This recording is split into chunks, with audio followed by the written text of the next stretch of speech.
The meeting of the Dudley-Charlton Regional School Committee is now in session. It is Wednesday, May 8th. We're at the Shepherd Hill Regional High School, and it is 7:01, and we'll all stand for the pledge to the flag. I pledge allegiance to the flag of the United States of America and to the republic for which it stands, one nation, under God, indivisible, with liberty and justice for all. Okay, and I would like to welcome our newly elected member from Charlton, Kenny. Congratulations. Thank you, Mrs. Through the chair, thank you, Mrs. O'Coin. I'm glad to be here. I want to thank the voters in Charlton. It's an honor and a privilege to serve in this way. I look forward to working with my fellow school committee members in this endeavor to help our schools. And I also want to thank you for returning me home. I thought it was fitting that I would bring my Shepherd Hill diploma. And so I'm very proud that I'm a graduate of this system, and I look forward to paying it forward every day. I want to make note, not to embarrass you, but Pauline O'Coin signed mine 18 years ago. Oh, my God. And so you have a lot of history here. Okay, thank you. Thank you for having me. I wish you a lot of luck, Kenny, and we're glad to have you. Thank you. Okay. Thank you. All right. First order of business is I'm going to entertain a motion to approve the minutes of our regular meeting on Wednesday, April 24th. And Kenny, you'll abstain from that, okay? So moved. All right, discussion? Seeing none, all in favor? Motion carries with one abstaining. I'm going to entertain a motion to approve the executive session of Wednesday, April 24th. Second. Discussion on that? Seeing none, all in favor? Okay, one abstention, 6-1. Motion carries. That brings us now to approval of the warrants, and this evening, we do have warrants that have to be signed. Student rep report, Kaylee. Thank you. I'm sorry it's been so long since I've been here. Spring has been absolutely crazy. We're happy to have you. Thank you. So the girls varsity lacrosse team, I'm sorry this might be a little biased, but we have a record of 11-1 right now. We qualified for districts last week, and Skylar Pete scored her 200th goal in a win against Marlboro last night, and she's currently the leading scorer in all of MIAA. And so I think a few weeks ago you guys heard me report on her, and she had her 200th point, so points count assists and goals. And so now she has 200 goals completely, and I think she's averaging about 200 and 220s range for all of her points, and this is only her junior season. So that's only out of 3 seasons. And currently, 10 out of the 11 spring sports teams have achieved the Gold Level Academic Excellence Award with a 3.0 to a 4.0 unweighted GPA. With the 11th team, they achieved a Silver Level award. So all of our spring sports teams, they are all maintaining a gold or a silver academic award. And then Coach Nicole Fossis is this year's recipient of the Massachusetts State Track Association's Central Mass Coach of the Year for Girls Indoor Track for 2019. This past Sunday, it was the first annual Walk Against Domestic Violence. Senior Eric Pressman planned the entire event himself with the help of some of his good friends, but he worked so hard the past few months on organizing this walk. All proceeds benefited the domestic violence prevention organizations in our community, including Shepherd Hill's own Game Change program. And the 2019 Junior and Senior Prom will be held this May 18th from 6 to 11 p.m. at the DCU Center in Worcester. The Dudley-Charlton Gridiron will be holding its 5th annual golf tournament on Saturday, June 1st with a 1 o'clock tee time at Heritage Country Club in Charlton. My favorite thing to report on this week is the inaugural Wellness Week at Shepherd Hill that happened last week. It gave students the tools on how to manage stress, but not just for finals week, for any stressful situation that may occur in life. It consisted of breakfast with Mr. Greenberg in the cafeteria, DIY stress balls during lunch, wellness advisories, which had activities including pet therapy, yoga, karaoke, scrapbooking, and rock climbing, not limited to those activities, many, many more. And I'd like to wish all of the teachers in our Dudley-Charlton community a happy Teacher Appreciation Week, and we're so thankful for everything they all do. That's all I have for this week. Thank you. Any questions for Kaylee? Thank Great you, guys. report, thank you. Thank you. Okay, that brings us to Student Spotlight, Brian Santos, and Mr. Burke is here. Come on up to the table. Thank you very much for inviting me. Nice to be able to come here and brag about one of our extremely talented and special athletes, Brian Santos. I left in front of each of your desks a couple of articles that have been in the paper in the last few weeks, and one which prompted this meeting here tonight is that Brian won the Athlete of the Year from the Telegram and Gazette for the winter. And I'm going to let Coach, congratulations, Brian. I'm going to let Coach Harmon, who knows much more about all the details than me. Thank you very much. It's really a privilege to be here with you today. Brian, come on over here, Brian. So he's probably pretty embarrassed to be standing here right now, but he's an amazing young man.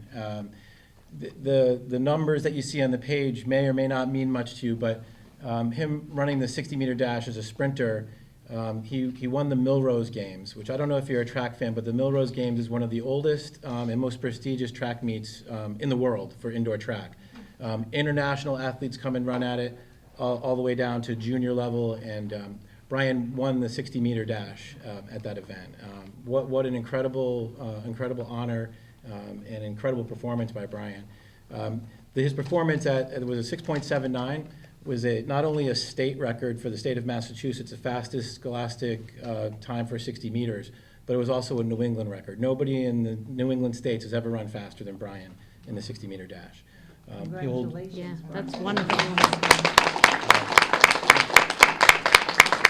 Aside from the performances, I also like to call Brian the mayor of track and field, because when he competed at the Nationals, the New Balance Nationals, thanks to your support for our team for being able to go down there, Brian came in 8th nationally against some of the top-notch talent in the country.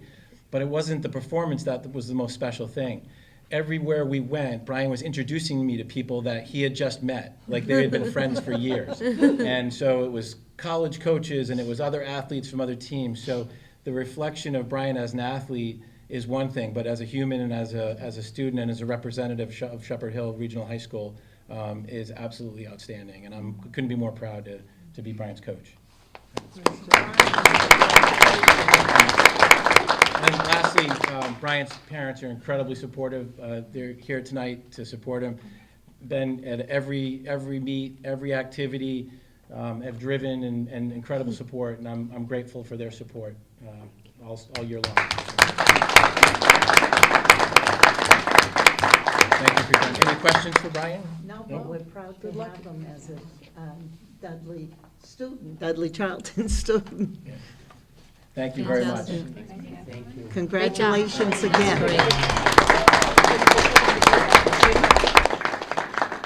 Okay, that brings us up to Citizens Forum.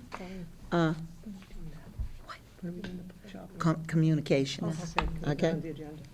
It was, I told Dr. Nash to put it on the agenda, but I filled it in, Okay, okay? yep, sure, thanks. Citizens Forum, anyone this evening that would like to address us? Okay.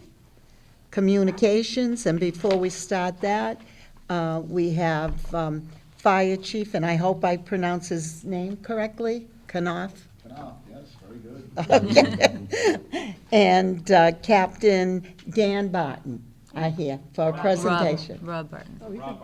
Oh, Rob, I'm You're sorry. Shepherd kid, aren't you? Where did I get Dan? This is my son, I think. Yes, I agree. Way back Thank you. when. I don't know where it's best for me to stand and give this with the presentation there. You want me You're to stand fine. here? Okay. Yeah. All right. Perfect. So thank you for this opportunity for us to come before you and give you a presentation on where we're sitting in the town of Charlton. So Chief Knopf is here, as well as Dave Ryan. Dave Ryan sits on the committee as well. So I'm a captain with the Charlton Fire Department, and I also sit on this Public Safety Building Committee. We've been trying for the last 24 years to get a new fire station in the town of Charlton. We think that we're at that point this year. We hope that we can accomplish this goal. I've been sitting on this committee for a little over 2 years now, and we meet very regularly. We've worked through all of the processes, and we'd like to give you a little understanding as sort of where we're at and where we're going. I know there's some confusion, there's some questions as far as the financials, and we'll get to that at the very end. If you have any questions as we go, let me know. We'll stop, and we have some poster boards as well we can reference, but I think that they're in the presentation as well. So we'll start by giving you a little history of the Charlton Fire Department and understanding sort of where we're at as far as a department and where we've come, and understanding a little bit of some of our problems. So this is our very first fire station in the town of Charlton. This building still stands. It's up for sale if anybody wants to buy it. It was actually a gas station. The gentleman's name was Bert Gale. He was on the fire department. We got our first fire truck in 1924. We didn't have a place to put it, so he said, you know what, you can put it in my fire station, you can put it in my gas station, stored in one of the garage bays. And if there's a fire, he was on the department anyway, so he was just gonna go. So that was our very first station. We got a second truck in 1941, and then the flood came through in 1955 and it wiped out that building, which resulted in us needing to get our very first fire station. So here's our very first fire station. This is still our only staff station in the town of Charlton. It's our headquarters. It's on Power Station Road. It was built in 1958. Originally only a 3-bay station and 1 story.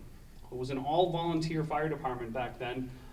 So whenever there was a fire, the sirens would happen, people would call phones, and people would go to the station to get the trucks. Significant difference compared to what we're at now. 2 additional bays were added in 1968 only because of the addition of fire apparatus. Still volunteer fire department at that point. In 1986, Bay Path was hired or asked to come in and put a 2nd story on because we needed an additional space because we started to get our very first full-time firefighters in 1986. They hired 3 firefighters and they needed a place for them to go. Before, the apparatus bay was just the apparatus bay, and then this little entrance area, oh, it's a TV screen, it won't work. The entrance area right there was just the chief's office, so there was no place for anybody to go. So they put on a 2nd story. But the problem is that they didn't take the 1st story roof off, so the 2nd story has got a pretty nice pitch to it. So when we drop something up on one end of the room, we have to go down the other end and we can grab it. You know, it's kind of a game we try to play to see if we can get it before it hits the wall.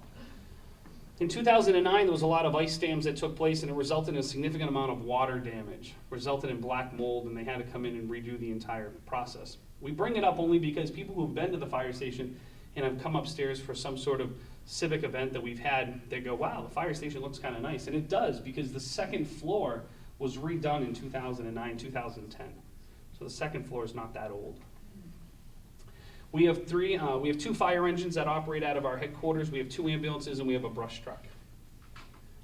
We have other apparatus that actually have to be at our other station. You're going to learn about those in a minute.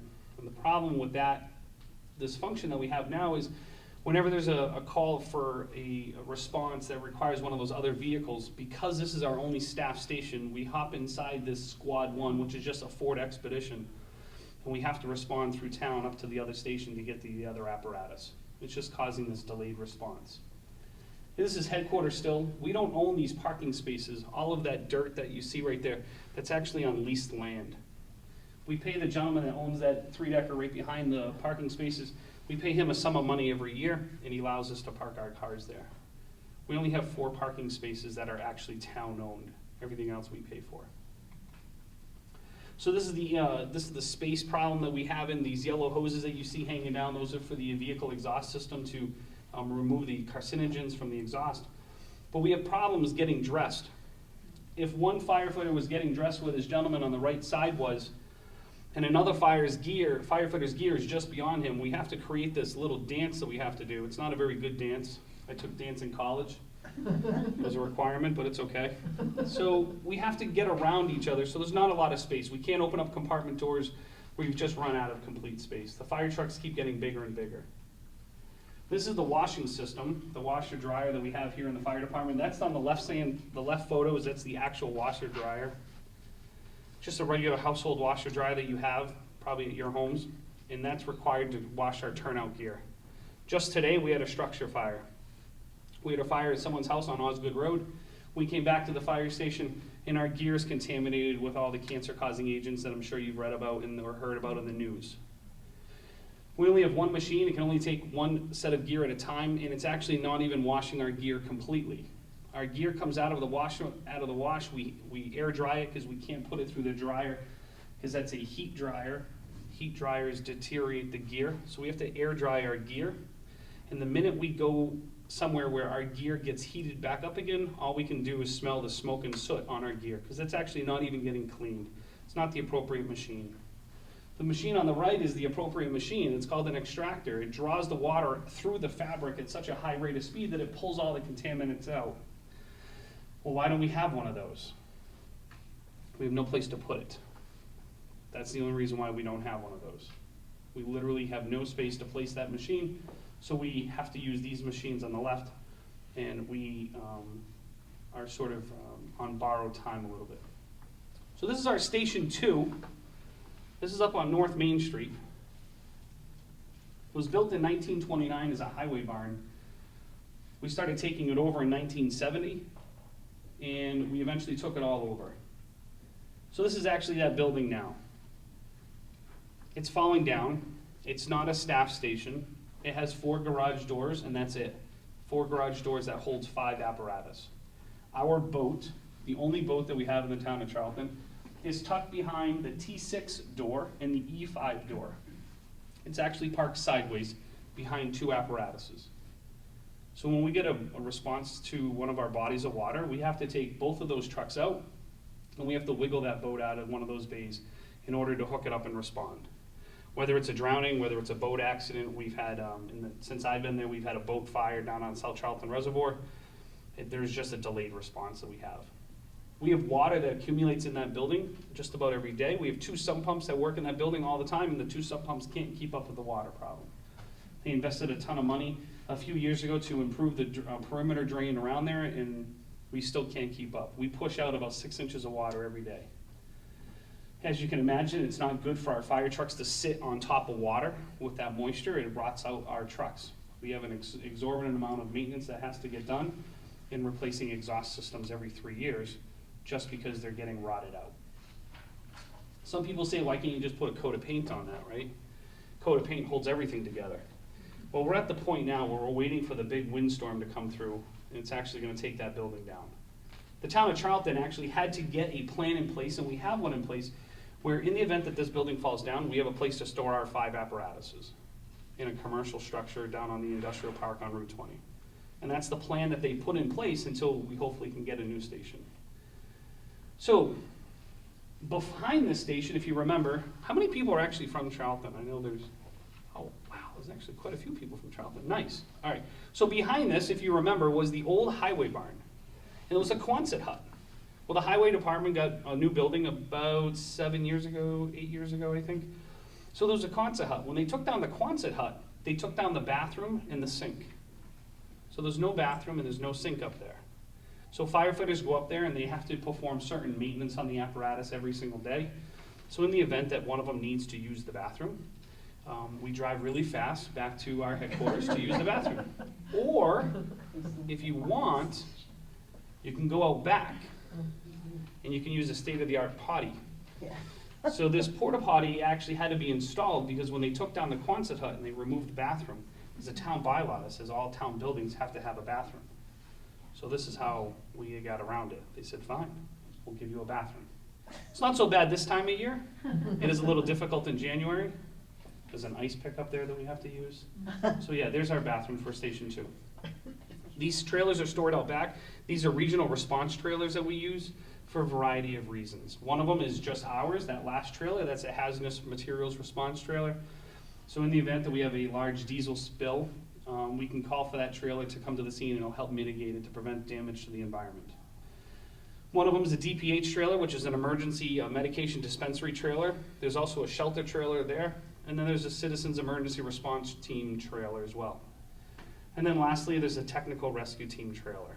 That Technical Rescue Team trailer is designed to respond anywhere within central Massachusetts with members of the tech team We have about 5 people on the tech team on our department. I'm one of them. So what's the big deal? Why can't they just be parked outside? Well, just this past winter, we had 3 trailers that got leaks in them. And in the wintertime, we don't obviously check them every single day. They had leaks, they filled with water, and they grew mold very, very fast. So we have to take all the equipment out. Most of it's being destroyed, some of it's gonna be cleaned, and then the trailers have to be sent out for repair. So we're hoping in the new building that we can address that and create a sort of a shelter for them, so that way they don't suffer that damage. So this is the other station. This is what we call Station 3. This is next, across the street from our headquarters. This is right next to the post office. This is a Quonset hut building as well. 2005 it was built because we received our very first ladder truck, but we had no place to put it. The town of Charlton, up until 2005, did not have a ladder truck and relied on mutual aid to come in with ladder trucks. They were able to get a ladder truck at a very low cost from a department out in Pennsylvania. They bought the Quonset hut. It was built by the prisoners during a community project. They did a great job building it. It's got spray and insulation foam. The problem is every time we get a call, we have to run across the street with our turnout gear to respond, so there's just a delayed response. When Tower 1 was purchased just 3 years ago, they had to spec it for that building because we obviously couldn't add on to that building. So they spec'd it to that building and it came inside. When the door is closed, you're not able to walk around the front of the truck. There's not enough space. They actually had to dig out the back wall. They had to dig out the insulation in order to fit the truck in. So we're in this real difficult predicament right now. Yeah, so that's where that sits right now, and there's just a delayed, obviously delayed response. So here's our staffing of our fire department. In 1986, we had our three first full-time firefighters, and then we had our first full-time fire chief that was added in 1999. Today, we have 21 union firefighters, 11 of them are paramedics. We have a full-time fire chief, a full-time deputy chief, an administrative assistant, and 8 call firefighters. Our department has grown considerably. We've placed 9 new firefighters on our department 2 years ago through a SAFER grant, and we're using those personnel because of our increased call volume, which you're gonna see here in a minute. We've outgrown our space. We had to lose part of our classroom in order to put another bunk room there. We are staffed 24 hours a day, 7 days a week. Most people don't know that. We are the 3rd largest town for firefighters, just south of Worcester. The town of Auburn, the town of Southbridge, and then it's the town of Charlton, as far as full-time firefighters. There's a captain and 4 firefighters assigned to each group, and there's at least 1 paramedic on all the time. Here's our call volume. In 2017, we broke the record for the most number of calls that we've ever done in the history of the department. Last year, we broke that record. This year, we're gonna break that record. We just continue to keep growing and growing as far as the number of calls that we respond to. We are projected to do 2,800 calls this year. It's very much different than when we were an all-volunteer fire department. In the projection of 25 years from now, who knows what it is? This is just a formula that they've used. They're saying that our call volume is going to continue to climb. So with call volume, as we increase our calls, we want to not rely on mutual aid as much as we can. So we've relied on mutual aid less this year than we've ever had in the history. Last year, we only had to call them 13 times. I think this year we're only up to 7 or 8 times that we've had to call mutual aid to handle one of our calls already, because we're handling most of our calls. We're also providing additional assistance to mutual aid to other towns as well. So this is the timeline that we've started this. Like I said, 24 years ago we started this project. The town has invested a ton of money already in multiple different feasibility studies, architectural design studies, purchases or almost purchases of land, and now we're at the point where last year, or 2 years ago, we reformed this committee.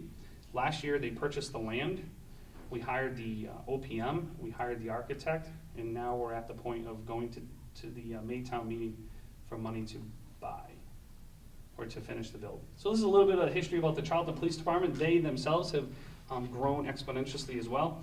They opened up their new building in 1991. Everybody thinks that that new building is so new because of the brick facade. It makes it look like it's brand new. That building is 29 years old. When we design a building, we're supposed to design it for 50 years, which we have designed this building for 50 years. Unfortunately, when they designed that one, they did not design it for 50 years. When they opened that, this is the dispatch center, there's a typewriter in there. When I was reviewing this slide with my son, who's a freshman, he didn't know what a typewriter was. He thought it was a keyboard. And I said, no, it's not a keyboard, it's a typewriter. He had no idea, so we had to go to the internet and show him a picture of what a typewriter was. So that dispatch center, that was before 911 was even in place. That technology has changed tremendously, as you can imagine, in the last 30 years, where we've gone, where we were, and where we are today. That room was not designed for the technology of today. They have 2 dispatch centers in there, 2 consoles, and they're just jammed in there. Because when they designed that room 30 years ago, they designed it for one person to work in that room. They never thought about the future growth of the town and needing to have multiple dispatchers in there. Here's some of the other deficiencies they have. They have this toilet that's in the middle of the room. It's not supposed to be in the middle of the room. This is in their cell room. But they have a plumbing issue. So they had to take that toilet out, and they had to scavenge parts out of that toilet in order to go use it in other toilets. Now you're looking at the lockers and saying, what's the big deal with the lockers? So the prisoners would come in and they needed a place to store all of their stuff, since they can't have any of their stuff inside the cell room. So the department went out and they got some lockers, probably from Bay Path or one of the other schools. But the dispatchers complained because they didn't have a place to store their stuff. So the department said, fine. Top lockers are for dispatchers, bottom lockers are for prisoners.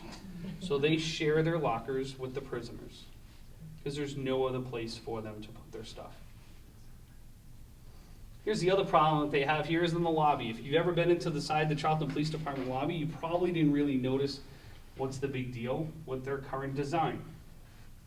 Well, back in 30 years ago, you very rarely went to the police station. More times than not, the police officer just came to your house if you needed to see him for something. Now people use the police department for everything, including sex registry. So just imagine you're a mom and you have 2 kids, 2 little girls, and you're going to the police station to drop off some cookies to the police officers because they're doing such a great job. And the dispatcher says, can you just hold on a minute? I'll have one of the officers come in from the road, and they tell you to sit down in one of those 4 chairs. And just to the right, in one of those 4 chairs, is the guy who's actually there to register as a sex offender.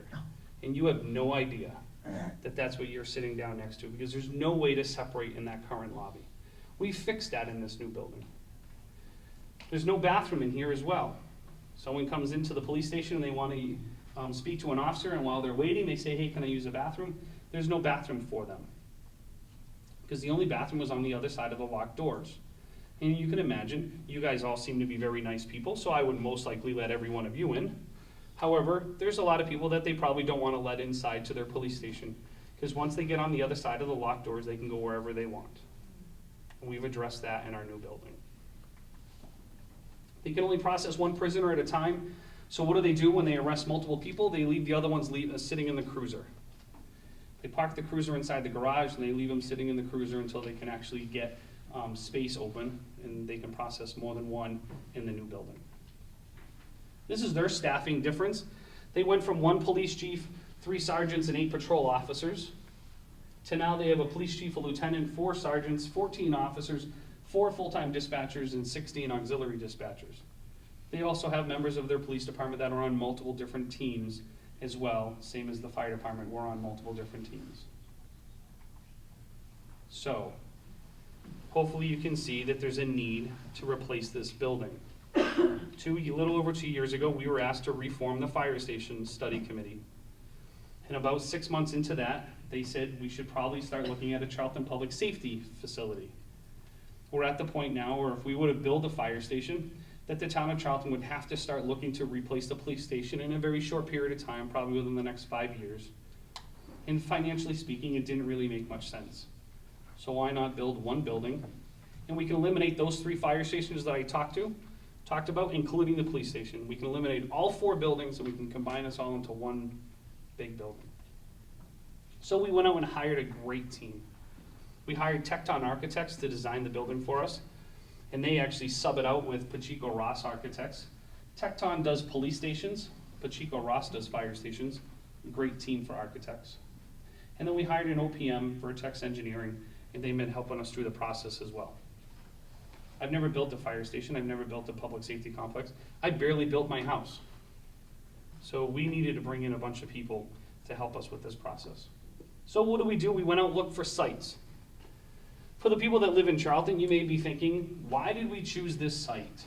Well, the committee said we needed to we had to be on top of a hill. Charlton's got a lot of hills. Our trucks are very heavy. It's very difficult to climb these hills. So we wanted to make sure we were on top of the hills, and we wanted to make sure we were in the center of town. Charlton's 43 square miles.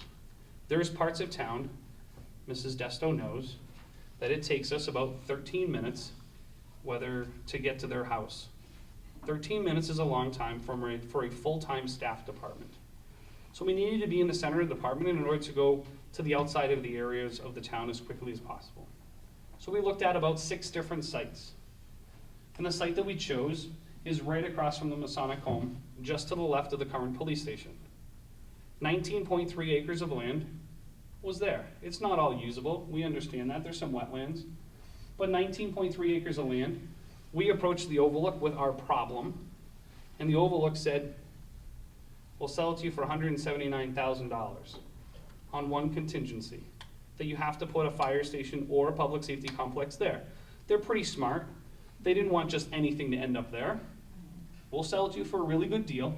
You make sure a fire station or a public safety complex goes there. And you have 5 years to do it. If not, we get to take it back. So we purchased the land. Last year, the town graciously supported our endeavor, and we were able to purchase the land. We needed to purchase the land first, so that way they didn't sell it to anybody else, as well as it allowed us to get on the site to start doing some of the test bores that we needed for the building. So since we've owned the building, we've done a comprehensive wetlands delineation, and we found some wetlands that existed, and we knew that that was there. They did a traffic impact assessment of the project as well, a phase 1 environmental, a geotechnical investigation to find out what type of rock is underneath there. You may not know this, but Charlton's got a lot of ledge. It's got rock everywhere. I know every time my wife asks me to plant a tree that I'm gonna hit a boulder. It's amazing how she can find the boulders just by telling me I want a tree right there. Okay, I can guarantee you there's a rock underneath there. So we've completed our schematic design, which is in front of, which is behind me. These are our site assessment, our site plans and our floor plans. And now you may be thinking, why are there 2 different pictures? Like if you go to the far left, there's 2 different photos, and then the 2 middle photos, there are 2 different photos as well. Because we're still in debate as far as what site we want. We have the ability to put our building on 2 different locations on this property. And it's very difficult to make sure that we choose the right site. We have to be in this building for a very long time. So there's a lower site, as we call it, which is closest to the current police station, which is on that dirt turnoff area that sometimes you see the buses sitting at. And then there's the upper site, which is closer to St. Joseph's parking lot. It's on top of that hill. Hopefully we'll make that decision on Monday, and then we can move forward. Either site doesn't matter. The layout stays the exact same. Aesthetically, it does look a little bit differently, but the floor plan stays the same. So we're okay with not deciding right now. We've got the floor plan figured out. So this is site 1, like I said, closest to the current police station, and the building is situated so that way the apparatus bays are facing sort of that open field. You wouldn't see the apparatus bays from Masonic Home Road, but that's just the way they had to do it because it sits down in a hole a little bit. This is site 2, closest to St. Joseph's parking lot. Same thing, apparatus bays face St. Joseph's parking lot, and the public can come up and go in through the public entrance. Here's the floor plans. It's very difficult to see. We do have a Twitter account. We have a Facebook account. You're more than welcome to go on them. Charlton Public Safety Building is the, both sites have the same name, and allows you to zoom into the photos, and you can see what each of the rooms are located and how they're laid out. But it is a clear fire side. It is this side over here. Then there's the public, which is in the corner of, we call it the L, and then the police side is on that side that's coming down. Same happens up on the 2nd floor. Fire's on the far right. The middle is the public, and then police are coming down. So a point that I wanted to mention is in that top left corner, that's an EOC/community room. We designed a 40-person community room because if you've ever tried finding meeting spaces in the town of Charlton, it's very difficult. We wanted to make sure that we invited people into this building. This building is the town of Charlton's taxpayers' building. I just happen to work there. So we made sure that we had a 40-person EOC room for any organization that needed a place to meet. They can just reserve the room and they can go meet there. It's self-sufficient. There's a small little kitchen in there. There's bathrooms that are dedicated for them. There's no interruption at all as far as the police operation or the fire operation. That's a completely standalone building. So this is the aesthetic appearance of the building. The bottom picture is how it would look if you were on the lower site closest to the police station. So as you were pulling up into the public parking lot, the public area is on the right-hand side. That glass area is the EOC, that training room, and then the apparatus bays are on the other side. The upper picture is just the same picture. They just sort of changed the exterior of the building. We don't know exactly what it's going to look like on the exterior. We just know what the floor plan is. This building is the other one. This is the one that's in the upper field area.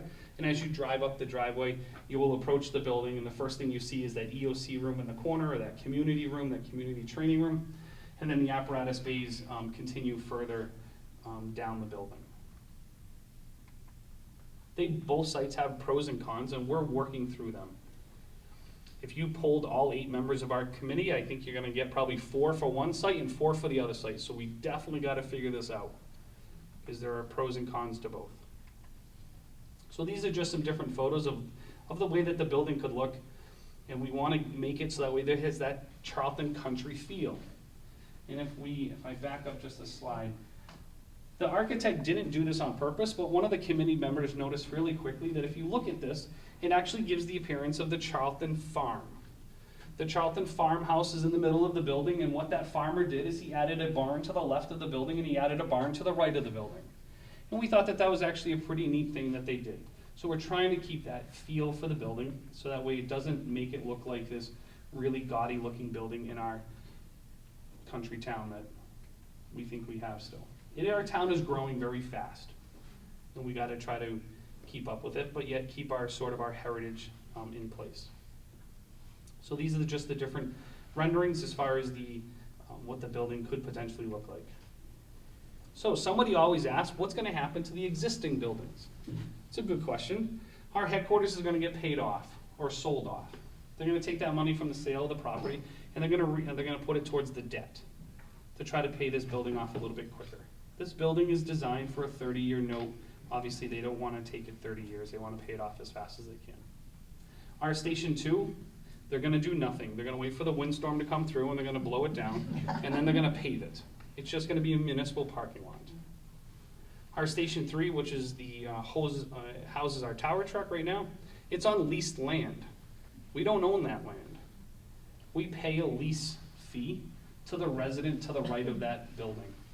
Part of the lease agreement is they get the building. They get their land back and they get their building since we can't move the building anyway. So that goes to them.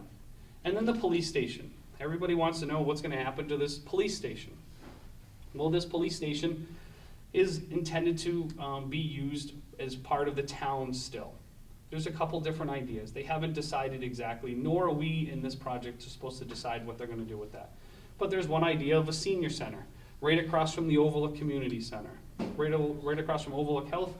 So why don't we put a senior center there? That would free up some of the space in the town hall right now, so the town hall can expand a little bit. There was another idea to take some of the offices out of the town hall, such as conservation and building and Board of Health and whatever, and move them over here. So that way it would free up some space in the town hall. Our finance director is in a closet. She's in a closet that used to store paper. When they hired a finance director, they had no place to put her, so they moved some of the paper boxes out of the way and they said, okay, here's your new office. It's awful. So, financial, right? People like numbers. Everybody likes numbers. So, what does this look like it's going to be? So we've got our cost estimates that just came in the other day. It's $28.5 million. It's a 40,800 square foot facility. Well, why is it so big? Why don't we just go with a 32,000 square foot facility? That's great. It's a great idea. But what's going to happen in 15 years? I'm going to be back in front of you, giving you another presentation saying we need a new building. We've outgrown it. 28.5 million. We kept getting told to plan for the future, but there's a fine line. As you guys know, when you build a school, there's a fine line for planning for the future and then understanding that you don't have a blank checkbook. And that's what we kind of balance with. So there's two options to pay this off. Option one is a little bit harder to explain because I'm not an accountant. If there's an accountant here, you're more than welcome to jump on in. Option one, you pay a different amount every year.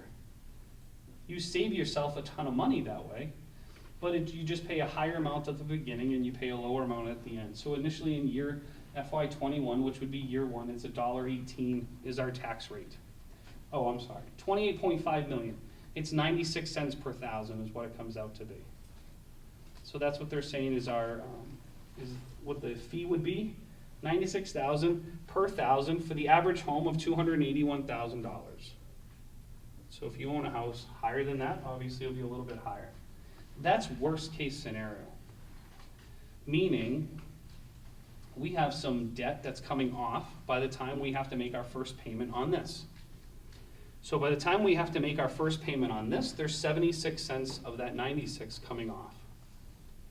So we're actually only at, we're 76 cents total. 21 cents is coming off. Let me make sure my number is correct.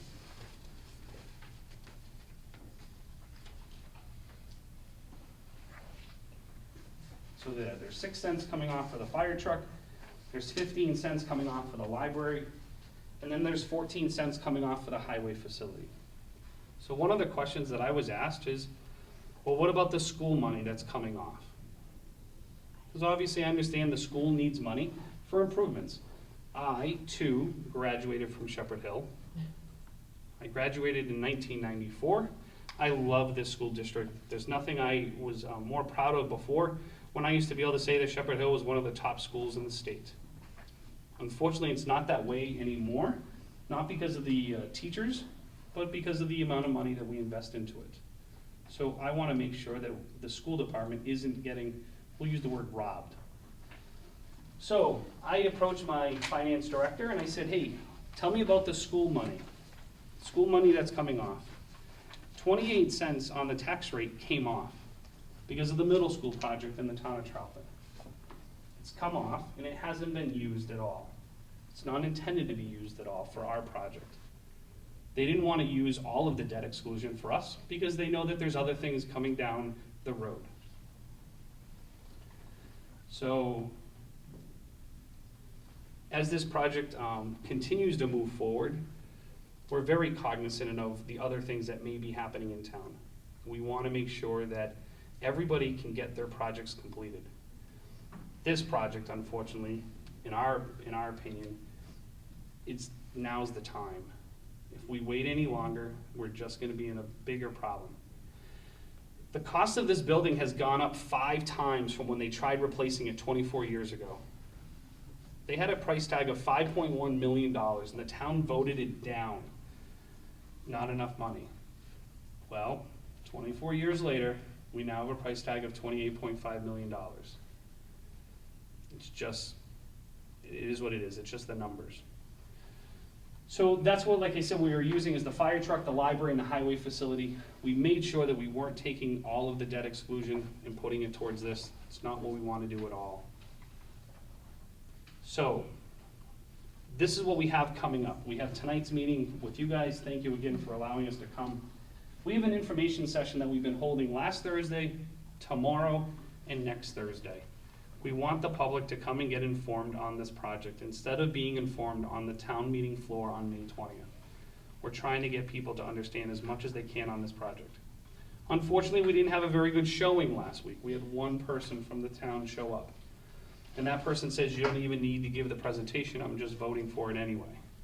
So we weren't able to give it at all. So we're hoping tomorrow we can give the presentation to some of the citizens. And then again, we're gonna do it the following Thursday. And then the 18th, the following Saturday, that time is wrong, I apologize. 10 o'clock in the morning, we're doing another presentation at the town library. In case people can't get to the nighttime meetings that we're doing, fine, we'll do one on a Saturday, we'll do one at 10 o'clock in the morning. We want people to get informed as much as possible.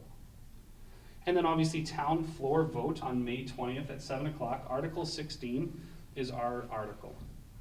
We're ahead of all of the bad articles, as we call them, the long articles, the debatable articles. So we're fairly early on in the process as far as in the town meeting floor. So now it's up to you guys to ask me as many questions as you want. That was an excellent presentation. Thank you. It's my first time public speaking. Very good. And really, I hope you get it. It's Thank you. definitely needed. Yeah, thank you. Great presentation. I have one question about your first design up there. It only has one method of egress that I can see. Do you have a second one? Nope. So what happens if you had an accident in front of your, There's pros and cons to both sites. okay. So we did talk to the architect about our concerns with the upper site. The upper site, I'll be honest with you, has some pros. The pros to it is it's got way more land. The bottom site, we're kind of limited because we're in that little triangle. The upper site, we have way more land. 50 years later that we want to add another 60 parking spaces, we're going to have no trouble in the upper site. We're going to have that trouble in the lower site.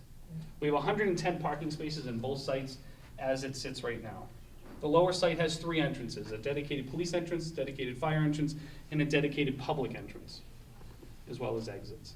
The other one does not. So we said to the architect's recommendation is for the upper site. And we said, fine, if you want to sell us on the upper site, then fix the aesthetic, because when you're standing on Masonic Home Road looking at the building, you're looking at the side of the building. You're actually looking at this building.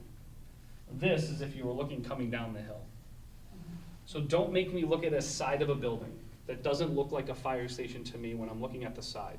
So fix the aesthetics and get it so that way I'm not gonna get bottlenecked in the driveway. My problem that I had is 3 people have left the building.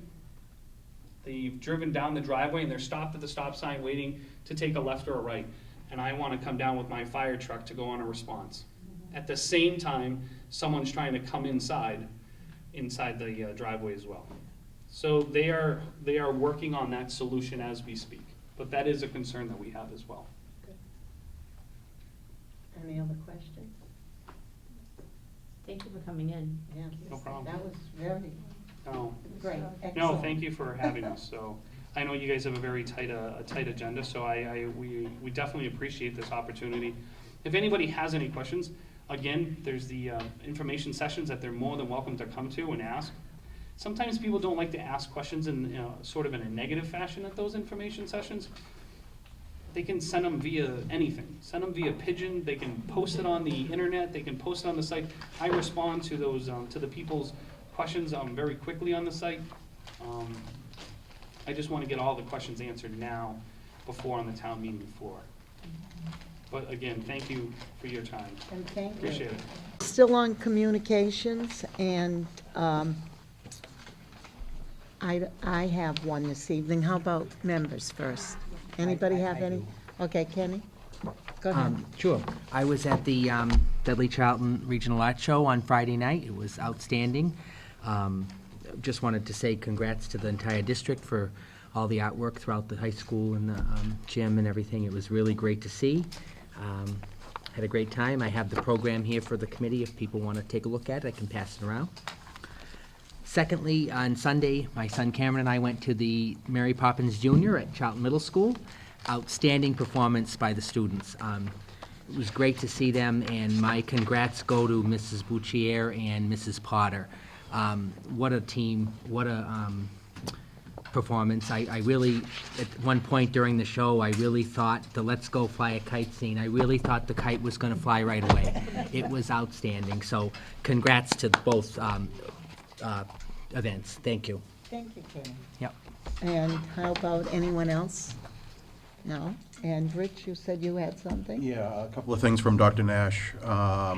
The first is the DCEF grant presentations were this week, actually, on Monday. If I could just read the awards from Shepherd Hill, Karen LeBeau received an award for an incubator and water bath to expand microbiology labs. Nate Skirmont received an award for weight room transformation. At Dudley Middle School, Stacy Lynch received an award for the Little Lemon Show Choir. At Dudley Elementary School, Mrs. Seibold and Mrs. Schmidt received an award for iPad integration.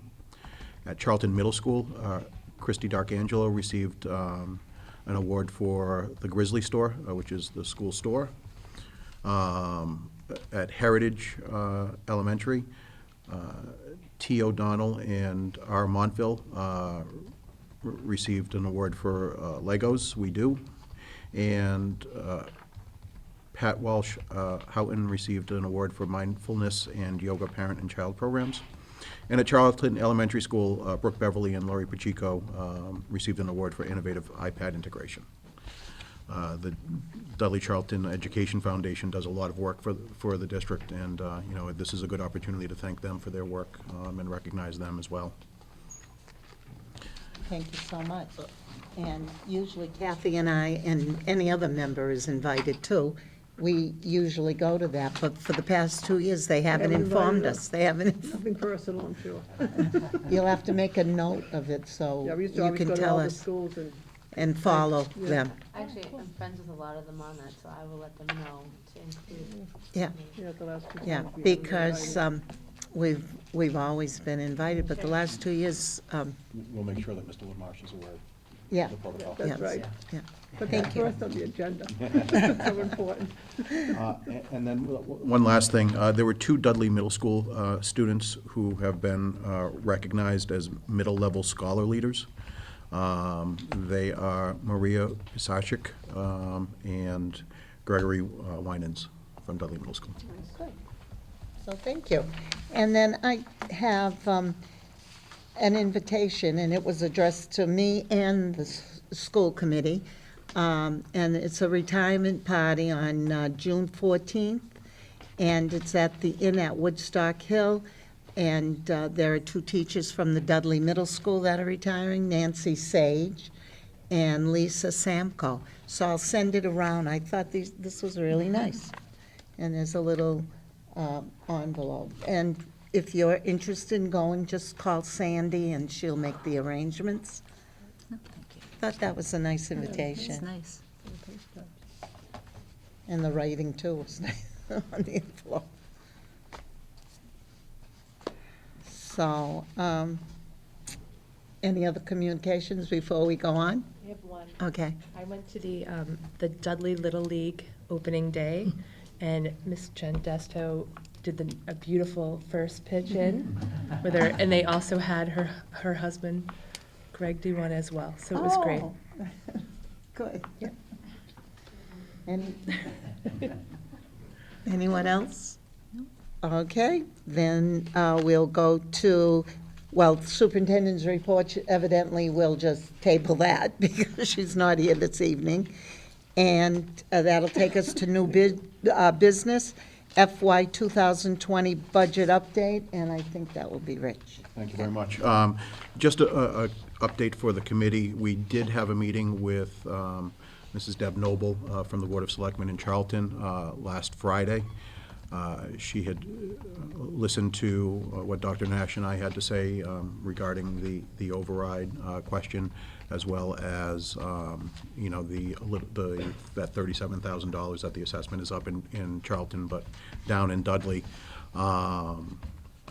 We heard back from her, and Mrs. Karen Spiewak has been elected vice chair of the Board of Selectmen. And Mrs. Noble suggested that we reach out to her now that she's vice chair, where Mrs. Noble had been. And I know Dr. Nash has done that. So I'm not sure what the meeting schedule will be. So you really didn't get any answers We don't yet? have any definitive answers at this point, but we're still in process of trying to get that communication squared away. Okay. Anything else? The Senate Ways and Means Committee released their version of the budget, and it seems to track very closely with the House budget. So I think, those numbers certainly seem to be fairly solid at this point, but it still has to pass the full House, and then there's always that joint reconciliation process that needs to occur. So there still are a couple of steps before they're done with their work. Okay. And that concludes? That's all I have Okay. on that. That'll bring us to a report of the Director in Finance and Operations, and that's Thank you very much. Mr. Matthew. For donations, the Heritage Elementary School received two separate donations of $50 each to help offset deficit lunch balances. Charlton Middle School received donations of $200 from Mrs. Mary Jane Peavy. Mason Road School received a donation of $16.39 from Squad Locker. Dudley Middle School received a donation of $100 from John and Jean Hickey. And Charlton Elementary School received a donation of $120.50 from Planet Aid. I'd recommend accepting all of these. Okay, so I will entertain a motion to approve the donations that we just heard about. So moved. Second. Discussion? Seeing none, all in favor? Motion carries, it's unanimous. Thank you very much. Attached to the report is an updated quarterly report for both the general fund and revolving funds. Overall, the general fund is in fairly good shape. At this point in time, if pressed for a number for where I think E&D might end up at the end of the year, I'd be looking at the $1.2 to $1.3 million range. So down a little bit, but not horrible, especially if we can keep the annual usage of the E&D, the excess and deficiency funds, essentially the school's free cash, at that lower level, then we should be able to be in a habit of being able to replenish that on a regular basis. That said, one of the big curveballs that we've all been waiting for, we've all been anticipating something going, or at least I have, at 2 o'clock in the morning. The cooling tower at Dudley Middle School is in need of drastic repair, I'd say. There are 3 options, 2 of which we have some ballpark figures on, and one that we just talked about today. So this is a rather large unit in back that takes the hot water that comes through the school and the system and cools it off before it actually gets to the chilling unit and provides air conditioning for the school. So it's it's a critical piece of equipment. The long and short of it is, to replace the entire unit would be about $70,000. We could gamble and replace just some of the basins, water basins, at a cost of around $30,000. But the rest of the unit is going to need replacement in a couple of years anyway. So if this is a unit with a 20-year life expectancy, so I'm not sure of the wisdom of investing 50% of the replacement cost just to have to replace it in a couple of years. I normally like to be as fiscally frugal as possible, but fiscally frugal doesn't necessarily mean spending the least amount of money. It means spending money in the wisest manner possible. So again, if pressed for a recommendation right now, I would say that we'd want to take a look at replacing the entire unit. That said, there may be the possibility of doing a rental, and that's what was discussed today. I have no idea of cost on that. I have no idea if it's economically feasible and something that we'd want to do. So when I have more information on that, and as the year gets closer to the end, I'll come to you with a recommendation of what to do, but I suspect it will be to replace in full. Is it working at all right now? We could turn it on and it might work perfectly fine through the summer and the fall, but we don't know. We don't know, and there's a very good chance that. So it's not working out, it has broken down? and No, it's again, So it's what- working. just We know could it's- flip the switch and it might be perfectly fine. But because of the wear and tear and the deterioration inside, essentially what you have is the possibility of flakes of metal getting into the system and causing further damage to the actual chiller and other equipment. And, again, the flood basins, the water basins are definitely deteriorated. So what's happening is the water basins hold the water and they feed down through tubes. we had those tubes serviced this year, and we know that, you know, on the chiller side, everything is working good. But with the water not going through the tubes, it's not getting cooled properly, so as a result, the water is running hotter than it should when it gets to the chiller. And it's just, it's ripe for quicker deterioration than if done properly. So, again, you know, it's not like Shepherd Hill where there's a question mark about whether or not this building is going to be here in 10 years. We know Dudley Middle School is going to be there in 10 years.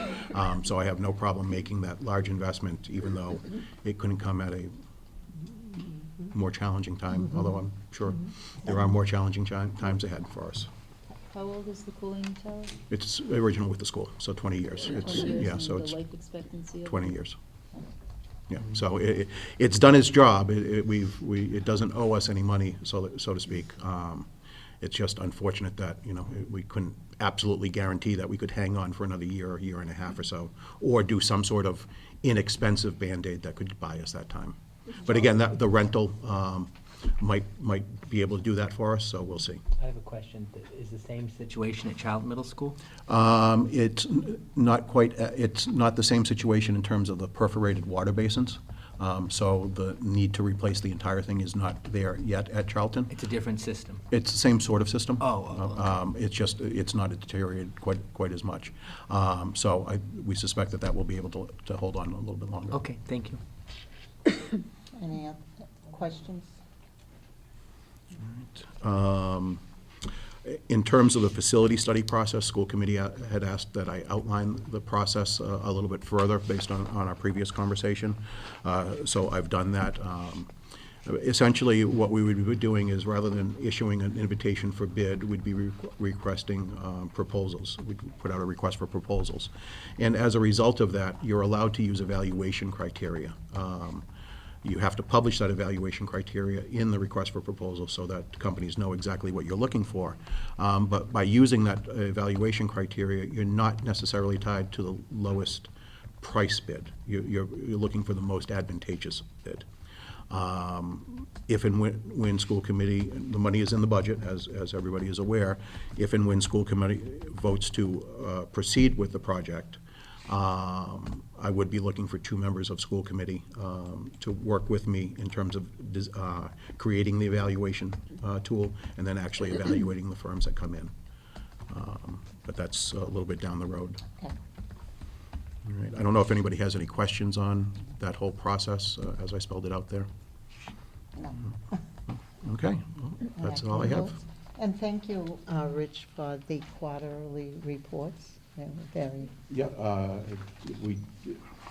the timing of it for the December report, unfortunately, was such that February was a little busy with budget and something, oh yeah, that's Right. right, superintendent selection. And then by the time it got to March, it wasn't feasible. thank you. Okay, so that brings us up to consideration to collect school lunch account debts, food service director policy, JQ. And I'm the one that said to put this on the agenda because in our policy, it does state that legal action may be taken, but it doesn't really state what legal action we're going to take. So I feel that the committee should decide what legal action and have a vote, because some people may be against and some people may be forward. So, Rich, did you want to say anything? Mr. Greenberg and I had a phone conference call today with a company. They're nationwide, but there's an office based in Marlboro. You know, the collection agency and the collection business in general is not, again, to use a tired phrase, your father's collection agency. They're not calling your house and saying, you know, we're going to report you to the IRS and Me in the health director role, and I can't speak highly enough of her. So when I saw her, I didn't know she applied. I didn't know this went through, and I saw it come up. I was very pleased. I was hoping she would be here.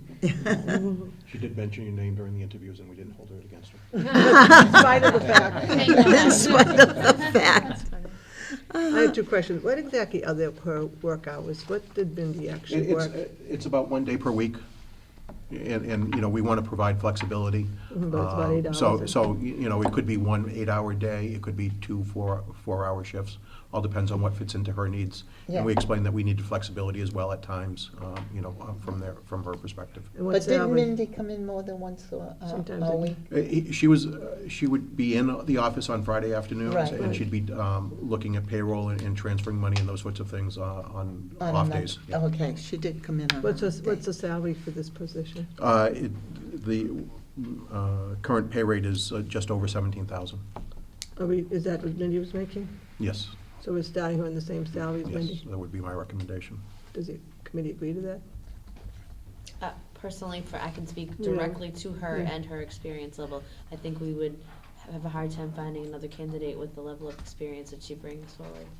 I'm just concerned about the pay because we've said that before, when you start them high. Mindy was here how many years? Over 20? Mindy worked in the various roles in the district, yes. And I just think, I'm not questioning the person, I'm questioning the salary. That seems like she's getting the same as a person who's been here over 20 years, doesn't seem right to me. Oh. So I know, could you justify that? Do you think that's, Yes, I think annualized as an $85,000 a year salary for somebody that is a finance director level intellect and worker is absolutely appropriate. Okay, anyone else? Okay, we'll take a vote. All in favor? Motion carries. It's unanimous. Okay. Okay, now that brings us up to the consideration of request to extend leave of absence. Okay? We tabled that, remember last time, because we didn't get any medical information? And so now we do. We have some medical information. And you did get other things in the packet to read. So what do we think? Yes. Due to the fact that it has medical information involved, would this be better handled in an executive session with the person available to us? The paper only just says medical issues, it doesn't say. Yeah, anything more. it doesn't say anything. I don't think we need to know anymore. No. And plus, there are 9 things to go into executive session. This is not one. Okay. We always award them in public session. We're not going to talk about any medical history here. Okay? So, do I have a motion? So moved, Okay, for, to grant the leave. okay. I'll second it. And we have a second. Any discussion? No more go ahead. I think we need to, no matter who the person is, I think we need to have exact knowledge of, from the doctor's office of what is the nature of what is the nature of the injury? How long is it expected? And what work can that person perform? Yeah, see, the doctor can't do that unless he gets something signed, a release form. Right. Yeah. Well, I think one of the options that Dr. Nash put before us was option number 3, request more medical documentation before making a decision. And I think that's what Mrs. Carmignani is Right. suggesting, where it's very difficult for us to say whether or not somebody can perform the duties of the job, not knowing any information from the doctor. And perhaps if the doctor had a copy of our job description, they would be able to speak to whether or not that type of work can be performed given the medical situation without our having to know the specific medical information. Right. Other than that, I have some concerns with extending, putting the individual person aside, because I do very much respect this person. I have some concerns over extending a leave of absence for a period of 3 full years, and the fact that all of these sorts of things. You know, it is, their approach is certainly with that velvet glove that I know the school committee would be, you know, And looking how for. can you, how do you know this? And how can, you know, we know that they won't do that? Because they are a collection agency. Yeah, well, we have sample letters that this particular company would send out. Again, we've only spoken with the one so far. And, you know, I'm more than happy to pass these around for you guys to take a look at. But in essence, you know, that it's just, Do you have any as other- the gentleman that we spoke to today indicated, the collection of monies is very much a psychological issue, as much as an actual physical issue.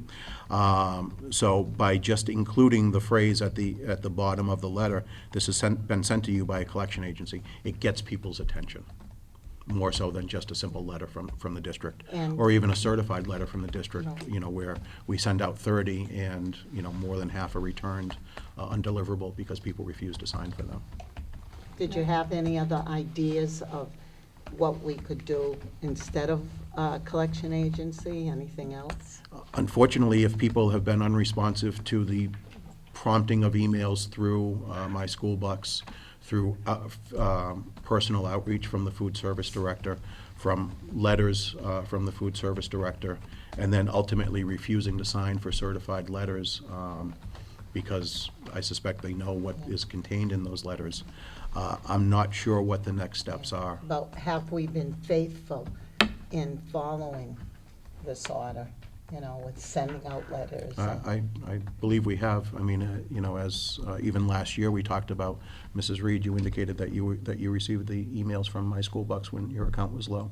I know I received the same now that my daughter's in kindergarten. Emails. I do too.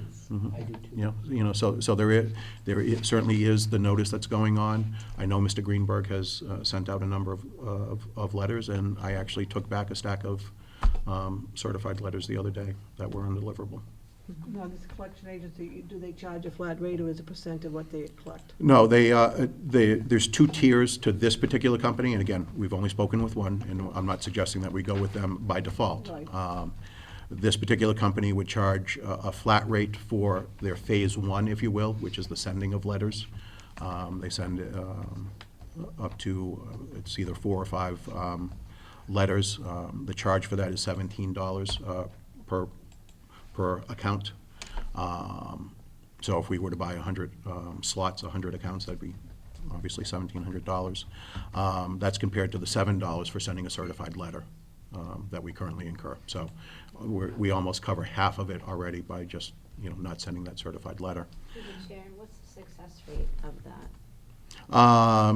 They only gave samples, and it was in the 50 to 60% range.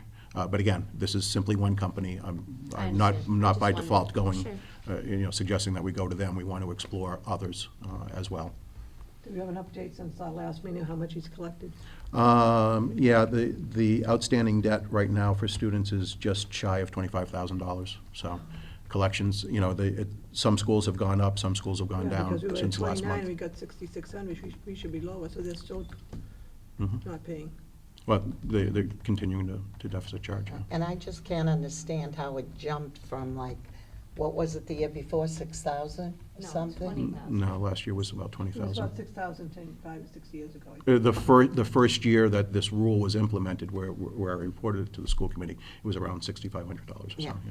And then it's, It gets progressively worse. Yeah. It has, Yes, you know, yeah, and, you know, one of the things that, you know, many of our neighbors do is not allow deficit charging, you know, so, you know, one of the ways to not get in a hole is to not allow people to dig a hole, you know, so that may be an option that the school committee wants to pursue as it looks at its policy in the near future. well, my philosophy is, I did look at the revolving account, which is $260,000 that we have, and I know we can't put it against the deficit, but we're using it for expenses, so we can take some of that bad debt out of the general fund to pay.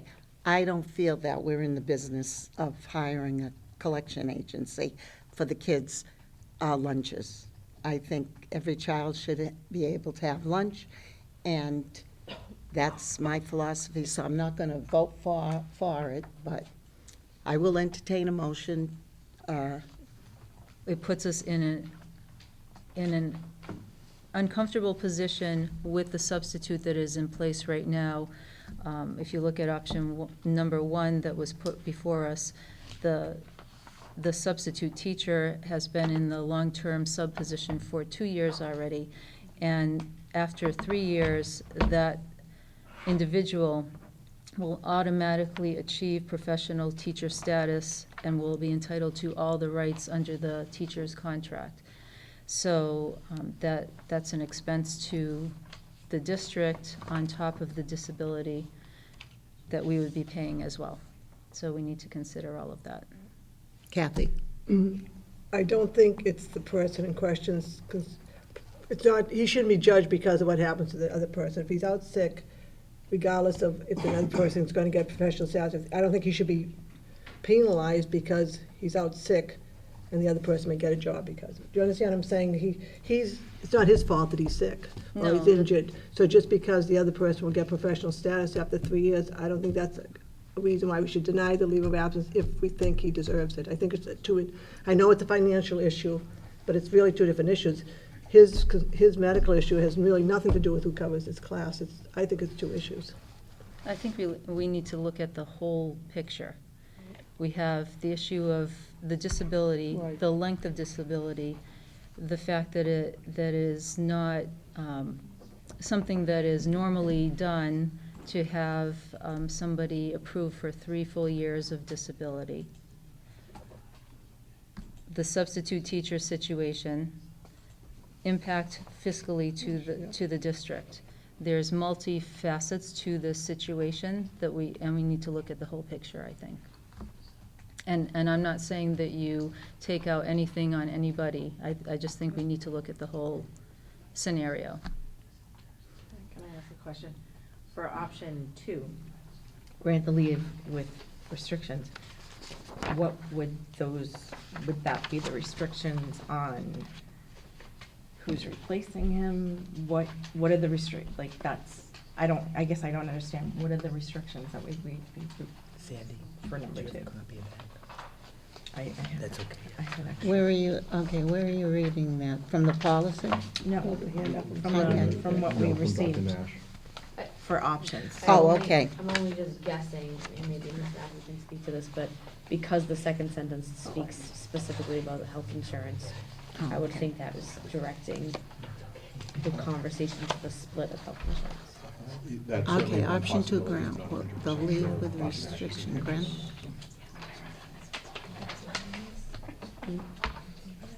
Oh, okay, I know what she means by that, right here, because grant leave with restrictions, and she's got the note here, grant the leave with stipulation regarding the benefits. He's been getting, for the health insurance, right, it's 75/25, and that's past practice, so I think if we do award this, we'd have to stick with it, because now it says 50/50. And I think in the policy for the, It's in the teacher, it's part of a negotiation. It has, but it hasn't approved. It's not approved yet. oh, I'm sorry, okay, I thought that was in there. No, it's a Okay, negotiation. so that's fine. But he's getting 75/25, but when we grant leaves of absence, they usually have to pay the whole 100% of their insurance, except for the medical, okay? So the medical is 75/25, so we're going to have to go with that if we grant this leave. Can I just ask a general question? What? Is it something where, not in this case necessarily, but is it typical that you would give someone their medical if they did have I know that if it was like a workman's comp kind of issue, like it happened in the workplace, you would need to provide the benefits in place. But if it was something that was not part of the workplace that happened, would you still need to continue the coverage of benefits? Oh, he On a needs his leave? insurance there, on a leave. You're entitled I think by law, for the insurance. You can't drop If I them took a from the 2-year insurance. pregnancy leave, am I entitled to insurance benefits? Of course. At that split? You're still an employee. I Right. think the question is the percentage split. split. The Right. split is my question. It depends what you're negotiating. or Oh, what's- you're talking about the split. I'm talking about I the split, thought you not- were talking about the insurance. It depends what you want to give them, actually. But didn't you say something that was in the law that they had to, if somebody wants to make it, to go to the collection agency?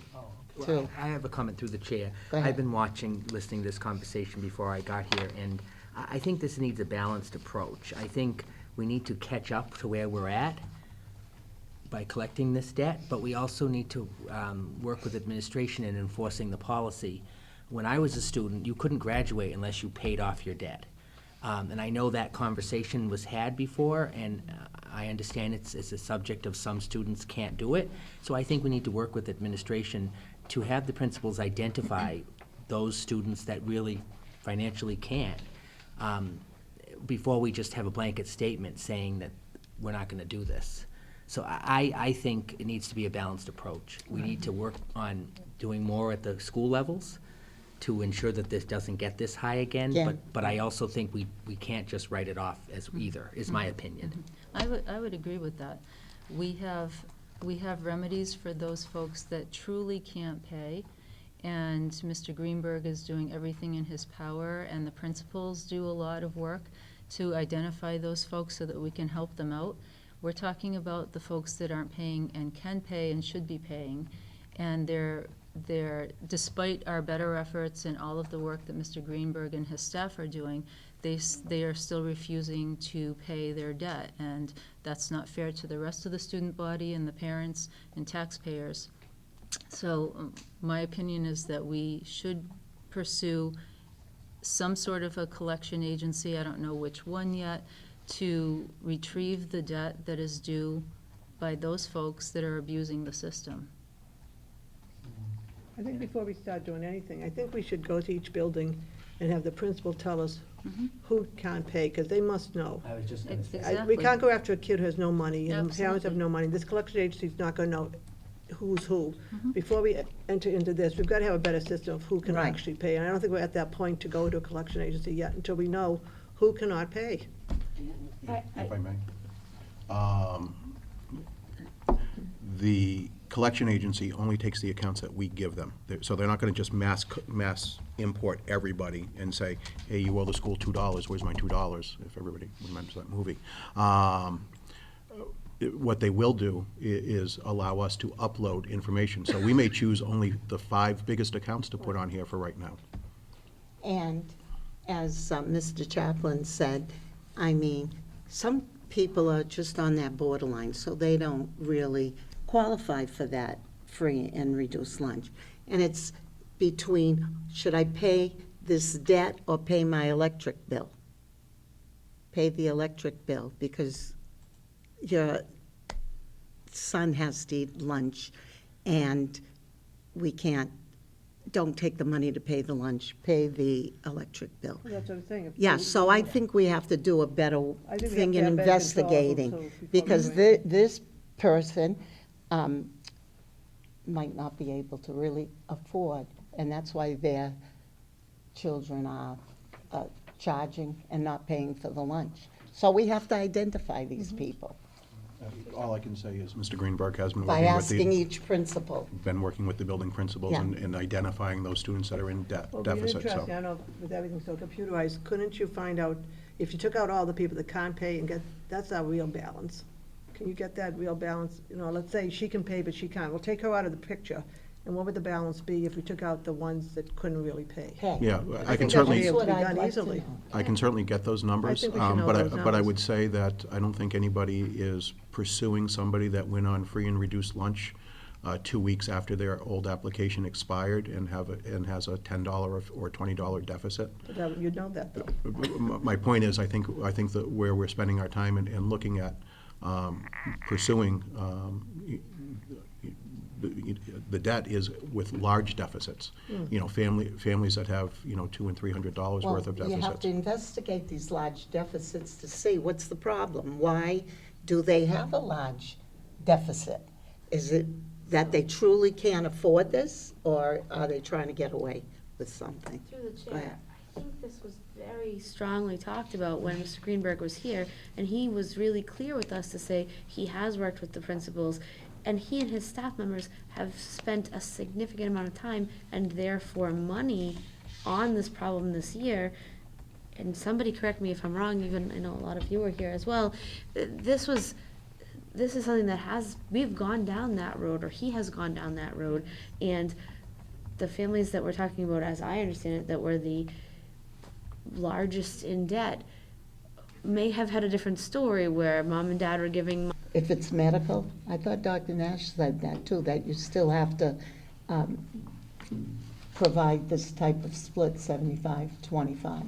As an employee, even on leave, I believe that they are eligible to remain on benefits, and as a But- result, I think the split can only go down to a certain level. Right, but she did say medical was different from just a leave of absence, where they have to pay the 100%. But that's what I meant. I didn't mean it was in the contract. When I said 50-50, I thought she said you could go down to 50-50. I believe that's the The Yeah. lowest you can state go, isn't requirement. it? Lowest you can go is That's 50. Yes, the that's lowest what I you can meant. I didn't mean that I was talking about any negotiations. No. When I said 50-50, that's in the law for medical. If you give a leave of absence, you can go down to 50-50. Yeah. So my only question, and I just don't want to create a past practice kind of thing by doing this. That's what I'm concerned about, like, because if there's, the only reason I would ask to request more medical documentation is only because if it's some kind of nature that maybe you can't perform this kind of position, but you have a license in this area, could we move the person into a different setting in the district so that they can still perform, they can still teach and still be part of our district? I don't know, just wondering. Any other discussion before we take a vote? I know, I'm not. I think we should. Kenny? Do you No, want- go ahead, Mrs. I, Reed. Go ahead, I- Mrs. Reed. because it is something that we haven't done before, by voting. And since there's nothing really written in the policy right now for how many years you can actually go out on leave, I'd vote, or I'd suggest that we table this again. What are we tabling it for? Just more medical No, information? just what we're gonna be doing, in the fact that there has to be a limit of how many years, and like I said, we've never voted on this, and so we can't justify changing something right now because we've never done this before, and it's not fair on either end to just do it tonight without all of the answers that we're gonna need. And I think there's more answers that we need for the questions that we have. But I don't understand what answers we're gonna get except for his medical. Oh, I'm not talking about that. So how can we change it? But, so here's my deal. We've never voted on this before. We've never voted on this. We're gonna vote on this tonight. If we grant him the leave, how many more times does a person come forward again to ask for leave? That's what I'm asking. It's not written in the policy, correct?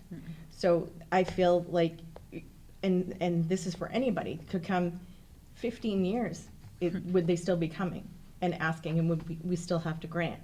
We don't have to do anything. I understand that. But when they're somebody that you respect as an employee, you're going to allow that. So I'm just wondering if we want to put it in the policy, how many years do we go out?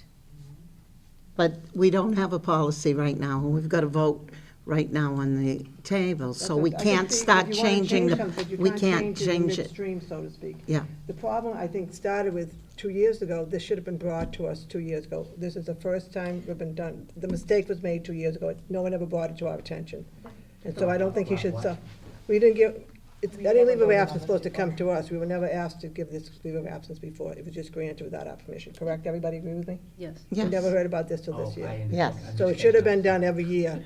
and now we're getting it being corrected, so to speak, so I don't think he should bear the brunt of the correction. That's my. And I don't And think, he's not He's- gonna bear he's the brunt. not. My respect to the whole thing is, we need to put it into documentation, like, yeah. It's not that I'm not going to vote for this, because that's not my point. The point is, going forward, we need something saying, okay, yes, we didn't vote on it 2 years, for the last 2 years, but we're voting on it this year. So for 3 years, this is how it's been. Do we want to continue another year next year? So that's what I'm saying about going into the policy and seeing how many years we really could have one person do this for. And that's what I'm trying to, okay, but Stephanie, I agree, we should have a policy, but right now we don't. So we can't change the policy right now, but going forward, he might not get another year because you're going to work on the policy.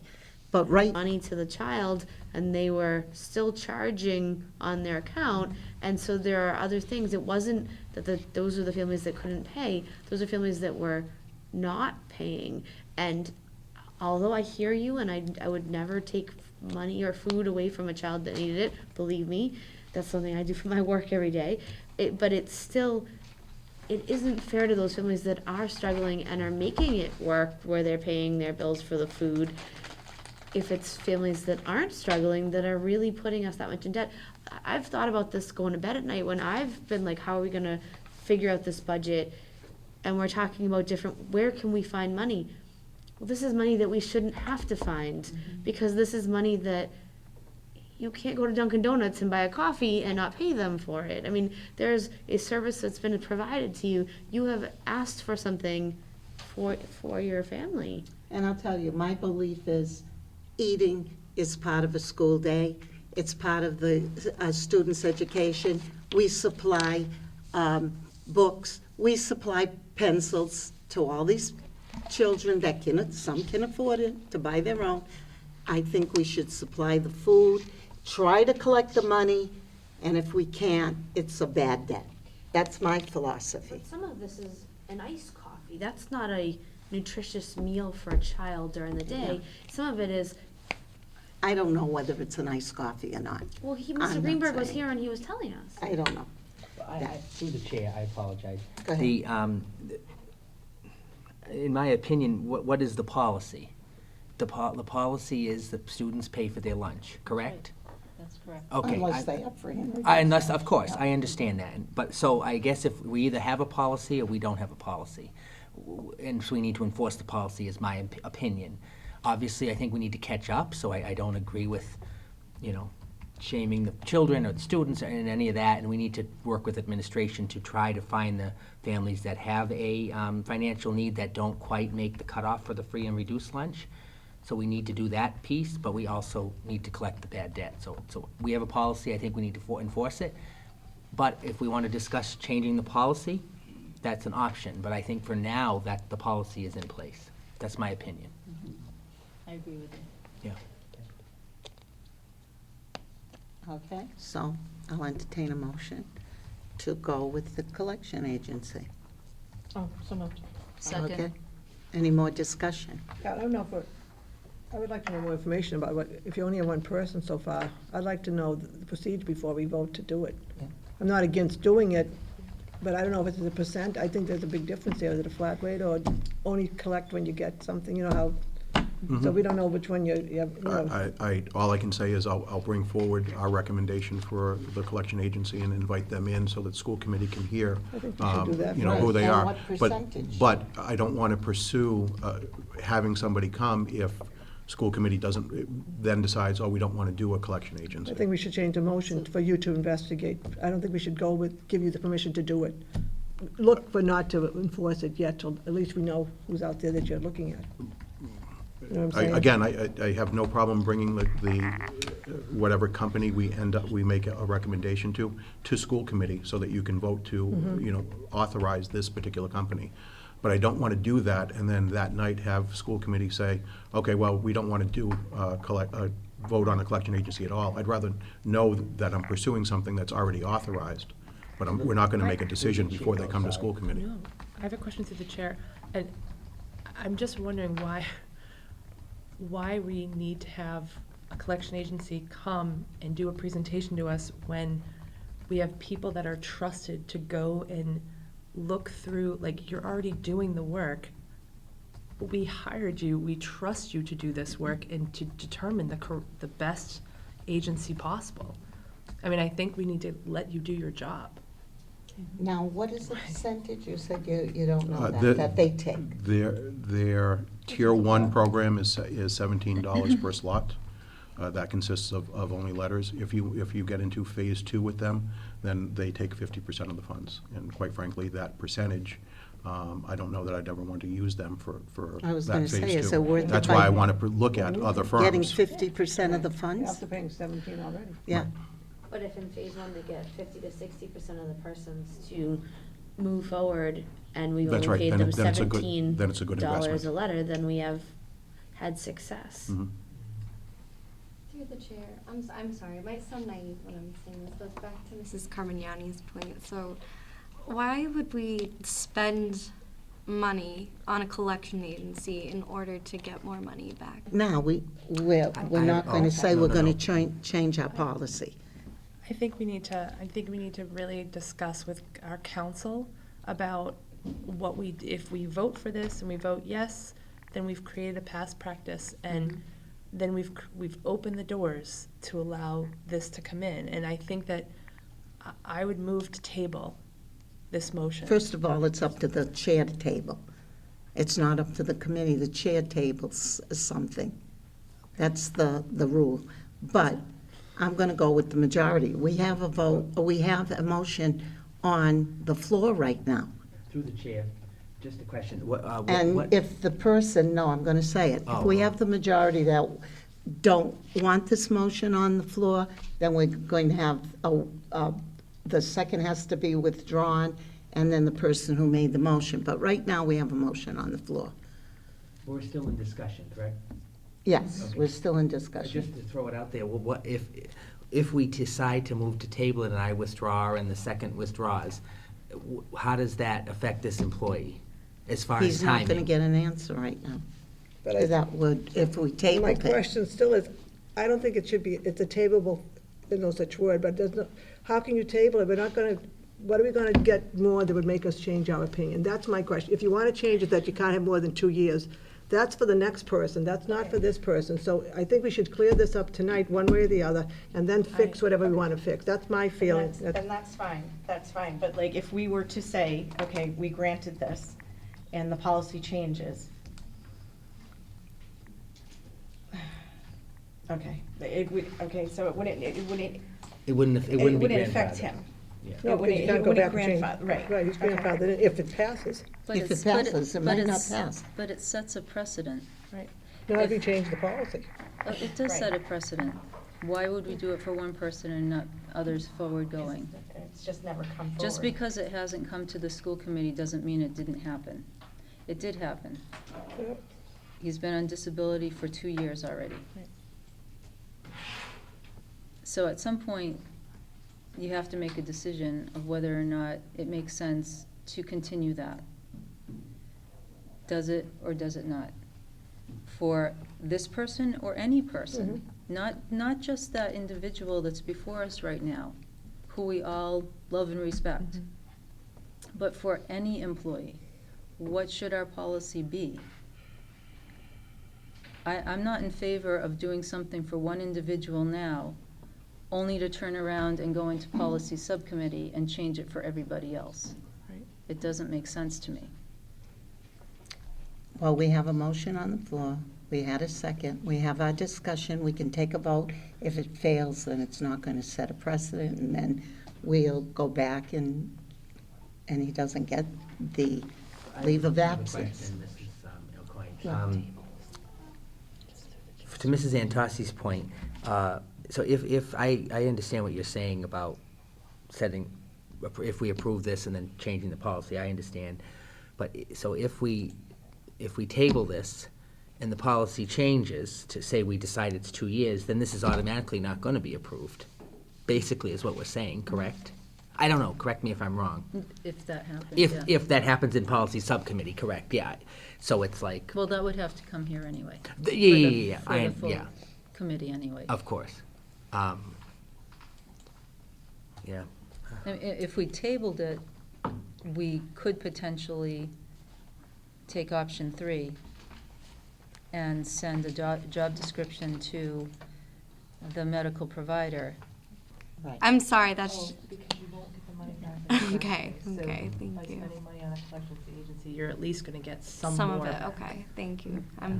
I heard Mrs. As McLean say that 50%, we're earlier. only getting half back, is it we're not worth saying it we're in not the saying collection agency? That second phase, we're not, The it's second $17 phase, a letter. but I'll tell you, a lot of people, $17 a letter, that might not scare them, the letter, so you'll be paying $17 on a lot of letters. Through the chair, Mrs. Carmignani's point about the people that are already doing the work, I guess help me understand, isn't that why we're going down this path? Because the people doing it have already spent hours and hours and time and money into it? Is that why we're going down this path? So I guess that's why I think, to answer your question, why we're looking at this option. Oh, no, I'm Well, saying she meant that to let let Mr. them Cummings- decide which one to use and just Oh, proceed. I see your point, I'm sorry. Yeah, no, Yeah. I think the motion should read whether we go with the collection agency or not. Well, that's what the motion what's was on the floor? originally, that's Yeah, what's so on I the think to table Mrs. right now. Cavallo's point, it's more about, We'll we're do gonna this use a to- collection agency, if we wanna vote that way, that's okay, and then we can decide which collection agency. That's what I'm saying, is give them permission to vet, to But you're saying that we Decide. have to decide. She does, she wants to get more information before we make this motion, but this motion's on the table right How now. exactly does it read? And we have a second, who was the second? Mrs. Okay. Antossi here. So, any more I discussion? want to know what We'll- it says before I Yeah, hold vote. on. Okay, The motion was to go with the collection agency to collect the debt. now unless somebody wants to take back their second and change it, we can't do it, Kathy. Mrs. Cavallo, do you feel that we need to I'd interview? like to know what we're spending. I think it's our responsibility to know if we're spending $17 a letter. I'm sure you have the expertise, but I would still like to know before I vote what we're doing, exactly who we're hiring. We always vote on who we hire. We don't just give you carte blanche to hire anyone. Again, that's why I said I have no problem bringing That's right, our this recommendation motion says before the school committee, but I don't want to spend the time to interview 5 different firms, Yeah, I understand. only to have school committee ultimately say, oh, you know what, we don't want to go with a collection agency. So I would ask school committee to vote yes or no on the concept of a That's why collection this motion agency. doesn't say that, though. This motion says to. And, but it depends on, too, about how much it's gonna cost Well, that's us, and right. is it worth it? And I think We that's why might- Mrs. we Cavallo might wants the not additional want- information. Right, so we might not want to go with the collection agency in the end. So that, we can't guarantee that we'd go with the collection agency. It depends on how much it's Well, going to cost. I would assume that the collection agency would never cost more than the debt that we have. Is that true? I don't know why we would give them a debt of $2, to Ex- pay $17 to exactly, collect $2. Exactly, so in either case, by hiring a collection agency, any money retrieved is more than we had before. No, we'll go with the vote that's on the table so far. Okay, any other discussion? But what does it say, that you could go get the one you want? Is that what that motion basically says? That's what it sounds like to me. Could I suggest a friendly amendment to specify that you authorize us to utilize a collection agency to collect the debt, knowing that we will bring whatever firm is selected before the committee? That's what I would like to say, but I didn't do any of the motion. Okay, so that sounds fair enough, so we'll just withdraw your That's fine. second I'm fine with and, that. and the motion. Now Stephanie can make the motion, how Rich stated it and Okay. Sandy repeated. I'm sorry, I didn't get all the. Okay, all the Rich. motions is to utilize a collection agency. Understanding that the collection agency will come before school committee before hired. And I had a question, so do I need to make that motion? Yeah, and make the then- motion, and okay, then motion. we had discussed, Second. discussion. Okay, now And then my discussion. question is, so if somebody owes $300, the collection agency will take 17 of that $300 that they'll be getting. That won't actually be coming from us. It'll be coming off of what they collect, correct? With this particular agency, does is charge us the $17 and then give us the $300 when collected. Okay. It's the same difference. Right, Well, It isn't the same it- difference. If we it- only collect 60%, then there's 40% that we have given $17. Right, That's that right. we didn't get a anything return back, on. right. However, we have to spend I thought it was even a little more than that, every time we send out a little green card to them, if we do it. Right. Right. And I think that our food director said he had sent out multiple to Mhm. specific families, so he's already over 17. That's right. And I think it's important for families to know that when debt collectors come knocking, no matter how it is, it also goes on your report, a credit report. So maybe that will get people, I mean, it's not that we're threatening, but this is debt that needs to be collected. So, that's all. Any other discussion? Okay, all in favor? Opposed? Okay, 6-1.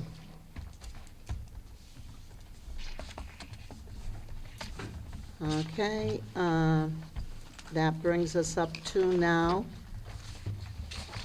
Budget and Finance Subcommittee report, and Stephanie, that's you this evening? Yes. So we met yesterday.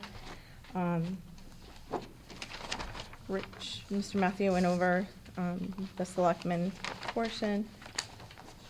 And then we discussed the reading series and how we're gonna do a pilot instead of outright buying the series now. It'll be a pilot for about 3 to 4 months. They're going to pilot 2 grades, 2 classrooms for 1 through 4, grades 1 through 4. And then if they do like the pilot of this reading program, they will have a full PD day on the March, Professional Development Day. And then all the classrooms will start it, but that's only if we actually go with it. It's going to be a 5-year contract. And from what was said, it seems like there's a lot of teacher resource, digital online, and free stuff for students and teachers. They'll also get a library. That will be 90 titles, 6 of each title, which that's pretty good for each classroom. Then we're going with the Frontline for substitute software. Right now, everybody is going to be using it, but Dudley Middle School, Charlton Middle School, and the high school will still have one dedicated person at each school that will, instead of getting the stipend of $3,000, they'll be getting a stipend of $1,000 for just 1 year. And then after that, everybody will be using it full-time, no more stipend positions. And that's how this program is going to be paid for, is through the stipends that are already being.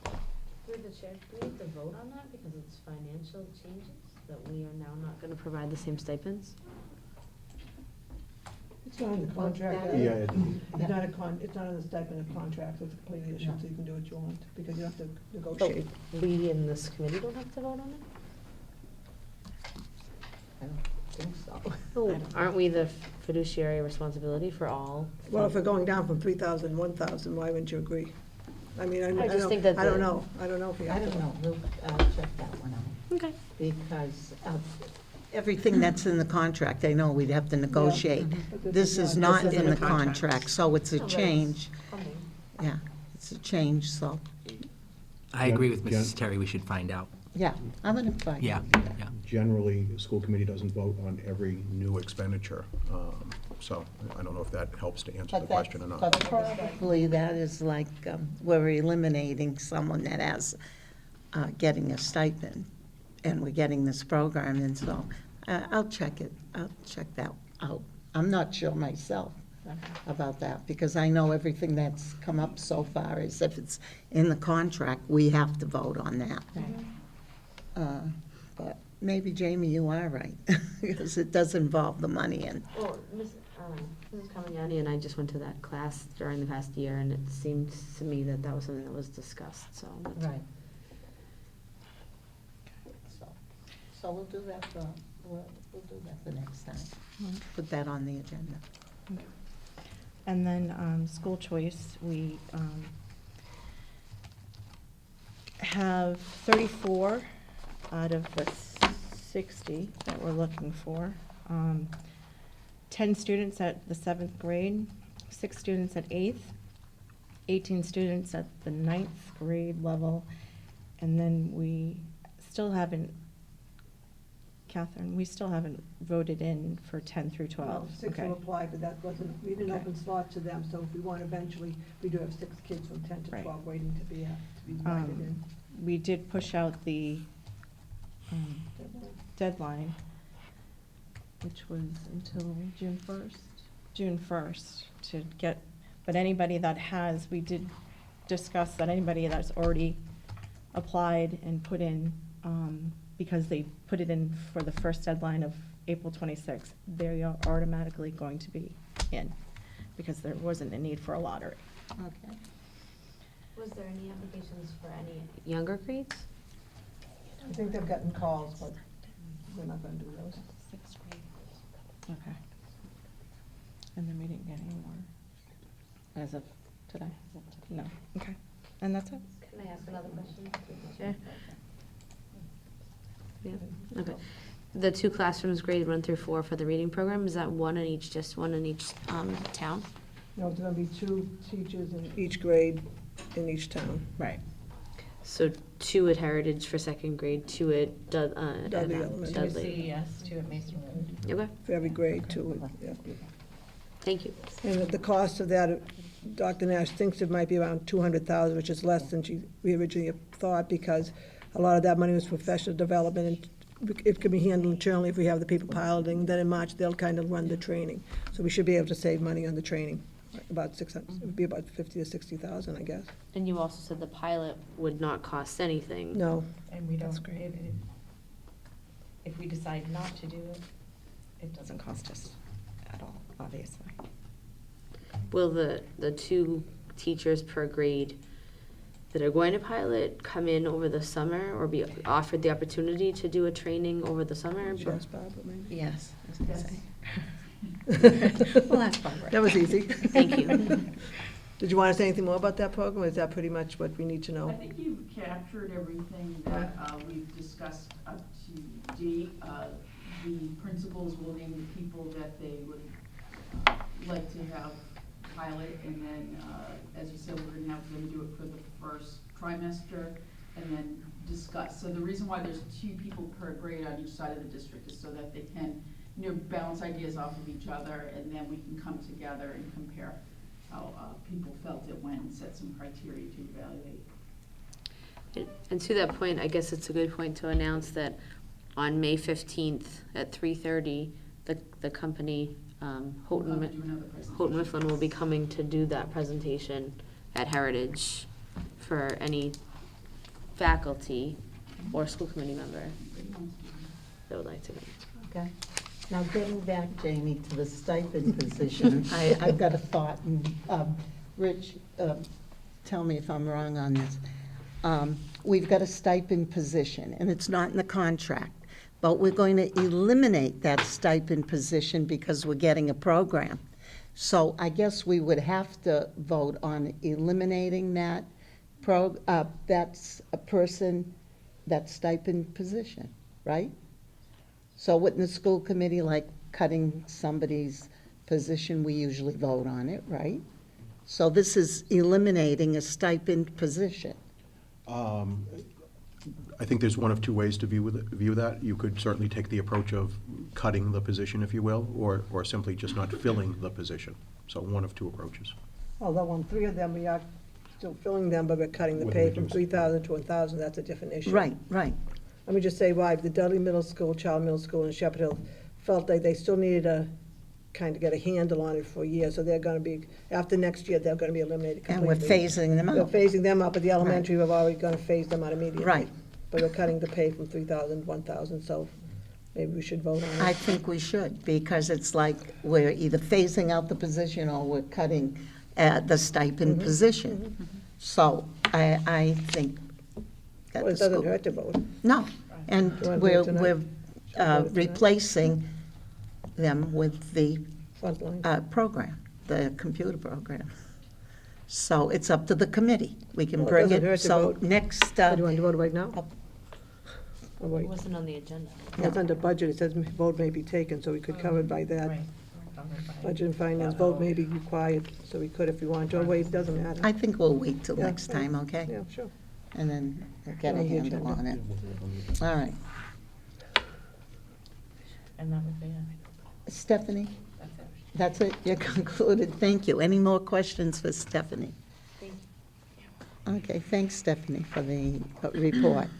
Now, E and F, we're going to table them because the superintendent is not here this evening, and she would like to be here when we do this.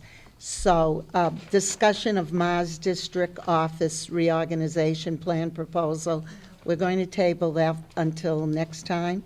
And consideration to approve job titles and descriptions, we're going to wait, and we'll do that at our next meeting. So that brings us up to report of the Policy Review Subcommittee, and we really don't have any first readings. No. But Mary, you can speak to that, okay? Okay, so policy GD, transfers, promotions, and vacancies, we're proposing that for deletion. This is the second time around, so I just need a vote on that. Okay. Make a motion, to eliminate policy GD. Any discussion on it? Seeing none, all in favor? You meant second. Motion Do you want me to carries. abstain on that? No. No, you No, don't you have can to. vote. You're here. I just- Anything we because I do, wasn't part of the conversation. I know, but anything we do now, you can vote, okay? Because you're here. Okay, and then policy JQ, food services account. We are not making any changes at this point. Mr. Greenberg will implement JQ as is presently written, and we will review the policy again in the following year to see how it's going. So, no changes at this point in time, it's just been reviewed. And I just wanted to bring everyone up to date that we are also looking at JCLB inoculations of students. The subcommittee agreed to alert parents who have elected not to inoculate their children that in the event of an outbreak, the principal or designee may require, which is usually the nurse, may require the student to remain out of school for a period of time. And we also talked about the schoolwork. If the child is required to be out of school for a period of time, general ed students will be provided with work to the extent possible. And then there is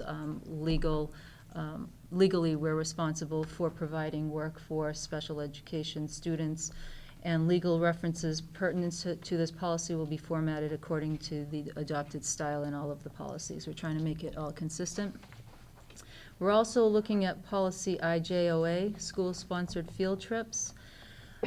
Currently, we have all different forms being used for, and letters being used for requests for school trips. One of them dated back to 1999, I just saw recently. The subcommittee agrees the process of requesting the field trips from the school committee needs to be addressed. We really don't get enough information in the letters as to where people are going, what they'll be doing, if there's anything that we should be concerned about. And really, we're responsible for the kids the entire time that they're gone when we approve a school trip. So we need to know what the heck is going on. The requests need to be presented as a in-state and overnight international travel format. So we also have the day trip situation, so we're splitting it out based on the type of trip that it is. And we're looking at all of the forms and basically piloting a form that Dr. Nash helped us put together with the requests that are coming forward today. Does anyone have any questions for Mary? Mary, thank you for your good work. Oh, you're I mean, welcome. it's a lot of work that you're doing there. Thank you so much. Okay, so that brings us up to consideration of requests for overnight out-of-state travel, policy IJOA, and votes are required. And we have two requests, okay? There's two requests for the band and one request for chorus. Mr. McCougal's here, you want to bring him up? Yes. The band director? You can come up and talk about it.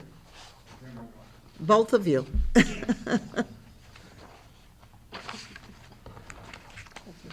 Yeah.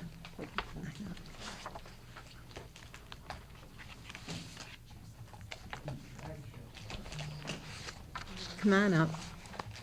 And Mrs. Boussier, come on up. Thank you, Dean. Thank you. Okay, first is the band. Sure. So I'm Dave McCouga. I'm the band director. This is my second year here.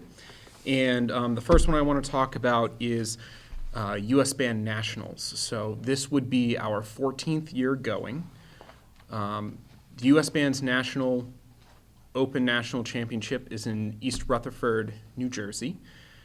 And our school, our marching band, has had the honor to have the national championship title in our division, which is based on band size, 4 times, 2006, 2015, and the last 2 falls, 2017 and 2018. It is great to be able to represent the communities of Dudley and Charlton there, and the number of times that I run into music adjudicators, or I've had parents. I just had a parent go down to Alabama State University. It was Alabama State. Okay, yeah. This past April vacation to bring his son, who's a freshman here. He has dreams to be in that marching band, and they went into the main office to meet the directors, and one of the directors rolled out of the office and said, "Did I hear Shepherd Hill? Because I like that school." And this is Alabama. This is a national championship winning football team.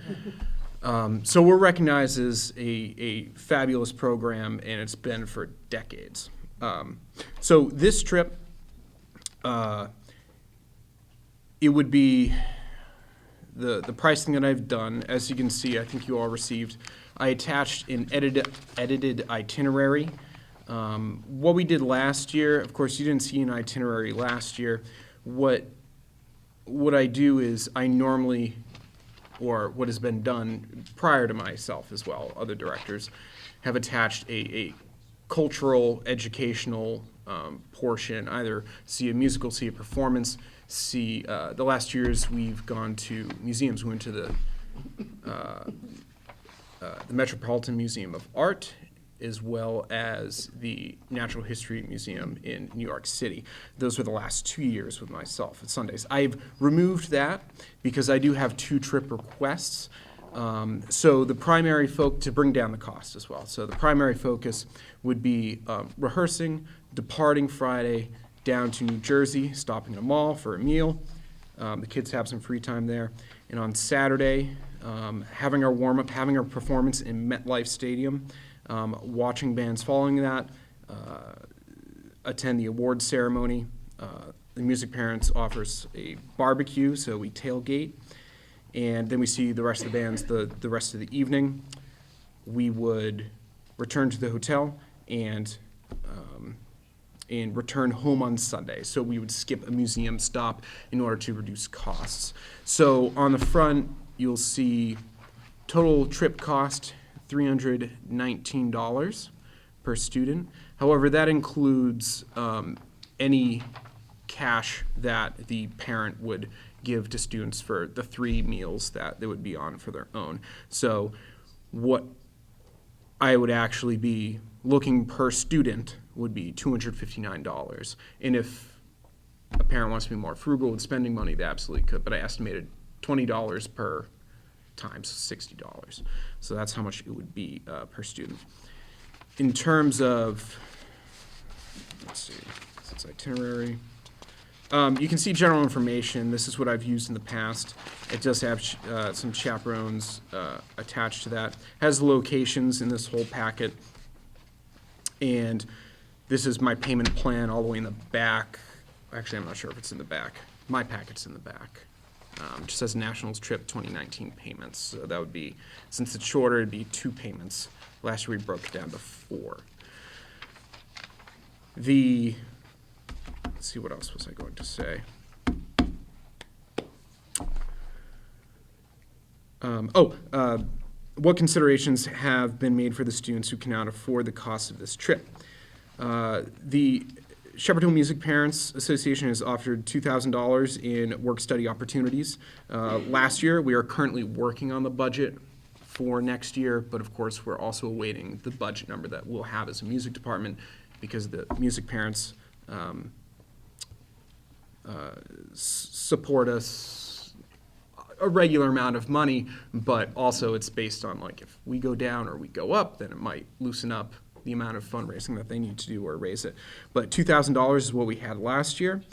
In the past, the district, through the maintenance department, has done $3,000. It's my understanding that for work study over the summer, it's my understanding that will be not through the maintenance, but we're looking at options. We've talked with, wait, you're shaking your head at me. Oh, well, there's been work study in the past, and we're looking to find that option again. But it may not be through maintenance over the summer.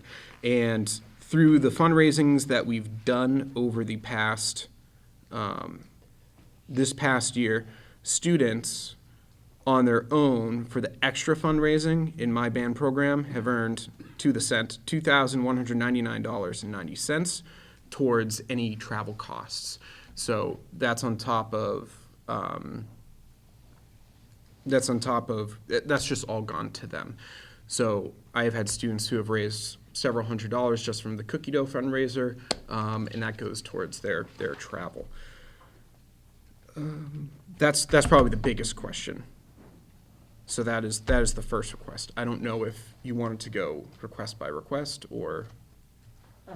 I have a question. Okay. Through the chair.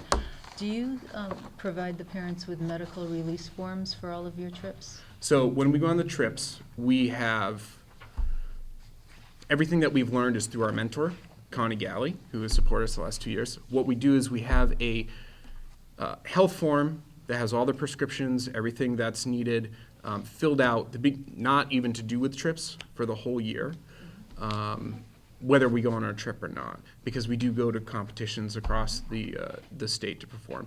So we have that. We have an out-of-state permission slip that we've handed out. I don't have that copy with me. I think that's one that's been used in the department in the past. It's not necessarily, to my knowledge, a school district one, but I used one. It does have. Do you remember? It's our own, but it's been approved by somebody at some point. And it does have my child, we are allowed to administer this to this child on the back of it. It has all their insurance information and everything on the back. And I don't know if you guys, but the chorus travels with a nurse. Yeah, just as an example, two falls ago, a student sprained her ankle, but we thought it was broken. So the first thing we did was pull out the medical information and call the parent and would you like us to bring her to the hospital, to the ER, call an ambulance? And we had a staff member who had a vehicle, so they're driven to the ER. Came back with crutches. Okay, but that's the procedure that we go with. So you do have a medical form that's. Yes, absolutely. And will you be traveling with a nurse? An official. Chaperone. No, we do not have a chaperone who is a nurse. Is that the question? So like a volunteer? No. Okay. That's something we're looking at in policy. Okay. Any other question for her? We can do request by request, so you'll have. Through the chair, I had the same question as Mrs. Antossi about the nurse. Don't they usually have it for the foreign language trip has a nurse, don't they? Yes. So I guess I have to catch up on the policies. What is the requirement? We don't have it in the policy. She said she was working on it. It's not currently. Yeah, not current, right, in the policy. There is mention of whether or not a nurse should be present, but it doesn't mandate that a nurse is present. Okay. The foreign language trip always has a nurse present. You say the chorus travels with a nurse. Oh. It's a parent. They don't? Okay. This year we didn't, we just. Not this year? We didn't have one. Okay. Okay. I stand corrected because in the past, we've always had a nurse. They tried. Yeah. But it's not a requirement. Okay. So just we my are own knowledge, reworking yeah. all of the forms so that it's standardized throughout the district because there are so many different ones floating around. And honestly, no one's following the policy. In addition to this, no less than 30 days prior to departure, each person who's requesting, according to our current policy, needs to come back to the school committee with updated information before you leave and bring it to the school committee. Because when it's early on, you don't know all the information, right? So. Correct. The form doesn't seem to give the details of, like, the hotel you're staying at and stuff like that. Is that gonna be included on the new forms? That comes on the The itineraries itinerary. at the end, like Right. when we plan, we get quotes and bids first. Yeah, we can't put it down, like, we can't get a down payment for this one. Okay. If, it wasn't, that'd be foolish, because if you said, oh, no, we can't, then we owe a lot of money back to parents suddenly. So, that can be on the second one, of course. Yeah, and all the parents do receive that, that information, and it's easily available. We can provide that. Yeah, so once you get approved to go, then you'd finalize it. Right, correct. And give us the itinerary. Correct. Okay, any other questions? No? So we can take a vote on, You want to do this the- first one, or you want me to keep going? well, I It's think okay. you can go over to the second one too, and then we'll. Sure. A lot of the information kind of stays the same in terms of considerations made for students who cannot afford cost of trip. So the second one, in 2012, 2016, essentially every 4 years, so that in the cycle of being in the band program, if you start your freshman year and you go all the way through your senior year, we could do a big trip. So 2012, 2016, it was specifically Orlando, Florida. And so we are hoping to do it again. Now, of course, this isn't a required trip, and pricing could change based on how many students end up signing up for it. Of course, we want to make it as affordable as possible, and a lot of students will just want to go because it's an opportunity to go to Disney. When I was in 2004, I was in the program, and we went down to Orlando. We did Disney, we did parades, we did a jazz performance, and it was optional then, and it was a great opportunity. That was my own experience. So with this trip, this is, I put in the letter form in March to go, I sent it to the district office, but we had the request for the forms, and so it's been pushed to here. But we're about 11 months out, so not all flights are available to book. So I was given an estimate for flights. I was given a high estimate for local busing and having buses available for the 5 days. I was provided also a rate per student for the performance pass. That is not attached. That was from World Strides, which is all the information you received. He gave me an updated number. The Walt Disney Orlando on stage World Strides breakdown here. Yes, that one right there. So this one right here. That says $85 per student. That is just a wristband in order to go in. That doesn't include performance opportunity in like a 2-day pass. So it's $180 for the performance. I requested for that because this wasn't necessarily the correct number. So essentially on this trip, what we would do is depart on Friday prior to April vacation, and perform in a Heritage Music Festival in Orlando, Florida, where our concert band would perform and compete and receive critique and on-stage clinic with the adjudicators, as well as the Shepherd Hill Jazz Band would do the same. Later on in the day, on that Saturday, they would perform, compete, and receive on-stage clinic with the adjudicators. Then there would be a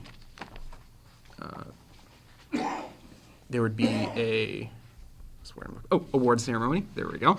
Award ceremony. And then the evening, we would go to one of the Universal Studios parks. The next day, Sunday, would be Universal as well, because Heritage Festivals work World Strides on Stage works with Universal. Then the Monday, we would do Magic Kingdom with hopes to be accepted to do the parade there. Like every hour on the hour, they have school marching bands do parades, but you need to apply and send a video, among a few other things. And then Tuesday, do a Disney park as well and return. So it'd be 5 days, 4 nights, including travel. Breakfast would be included at the hotel. The hotel would be on Universal property, because a lot of these parks have properties that have hotels as well. So the bus quote, we wouldn't necessarily need the bus that day, probably that Sunday, use the buses at all, because we'd have shuttle. So but we shot at a high number anyways. So the cost per student is a range, because we do have fluctuation in the rates for the flights between, I think it's $595 and $695 per student for a flight. We'd be looking at $1,550 to $1,750 cost per student. Again, it's optional. And again, we do have the fundraising opportunities, SHIMPA, Music Parents Association, work studies well, and we do have the payment plan. Payment plan I have, is it here in my paper? Last pages. Oh, there it is. So tentative payment plan, this is, if students are doing both travels, none of the particular weeks line up. So we actually, I was told we wouldn't need to be fully paid until probably the January time. So this is students sometimes do payments late. So I aimed for November with expectations that it would be December. I'd be getting some final payments. So it'd be June, we would have a commitment all the way, and then we would do payments, $200. The first one would be the largest, because that's the largest down payment, so $500 as a commitment for the student to participate all the way to November. $250 per month, essentially, with expectation that the bill is due in January. So any questions for Mr. McCool? Through the chair, not to sound like a broken record, is there a nurse on this trip? No, there's not. Okay, just my own knowledge. At all performances that we do and in the parks, even our nurse it's Mrs. Scanlon that's been traveling us forever, Disney and Universal are way equipped, to handle any emergency. What we generally do is take the health form book, and we can leave it at the nurse's station in Disney because there's, how can we get someplace really fast? So you can leave a sealed book there if there is ever an emergency, and if we don't get there as fast as they need something to happen. So, and every time there's a performance or at the Heritage Festival or the World Strides, there will be somebody on duty at that festival as a nurse, in-house. So. Right, at our festivals, even here that we hold, we have volunteer nurses as well. So Suzanne Taylor is typically ours. She's a school nurse in Worcester, and her children are in the program. So. And then we go through them anyway and make sure, like how many peanuts and how many this, to make sure, we put a disclaimer out. Nobody's bringing peanuts or latex balloons on this trip, guy, no bananas, so that nobody knows who has it, but knows that we have peanut allergies, guys. And, we try to keep everyone aware of that, so that. I recognize it's difficult to get a nurse, but I think it's nice to have the nurse on, especially for a week-long trip, but that's my opinion. Yeah. Stephanie, did you have a question? I had a question. Are both of these trips optional for the students?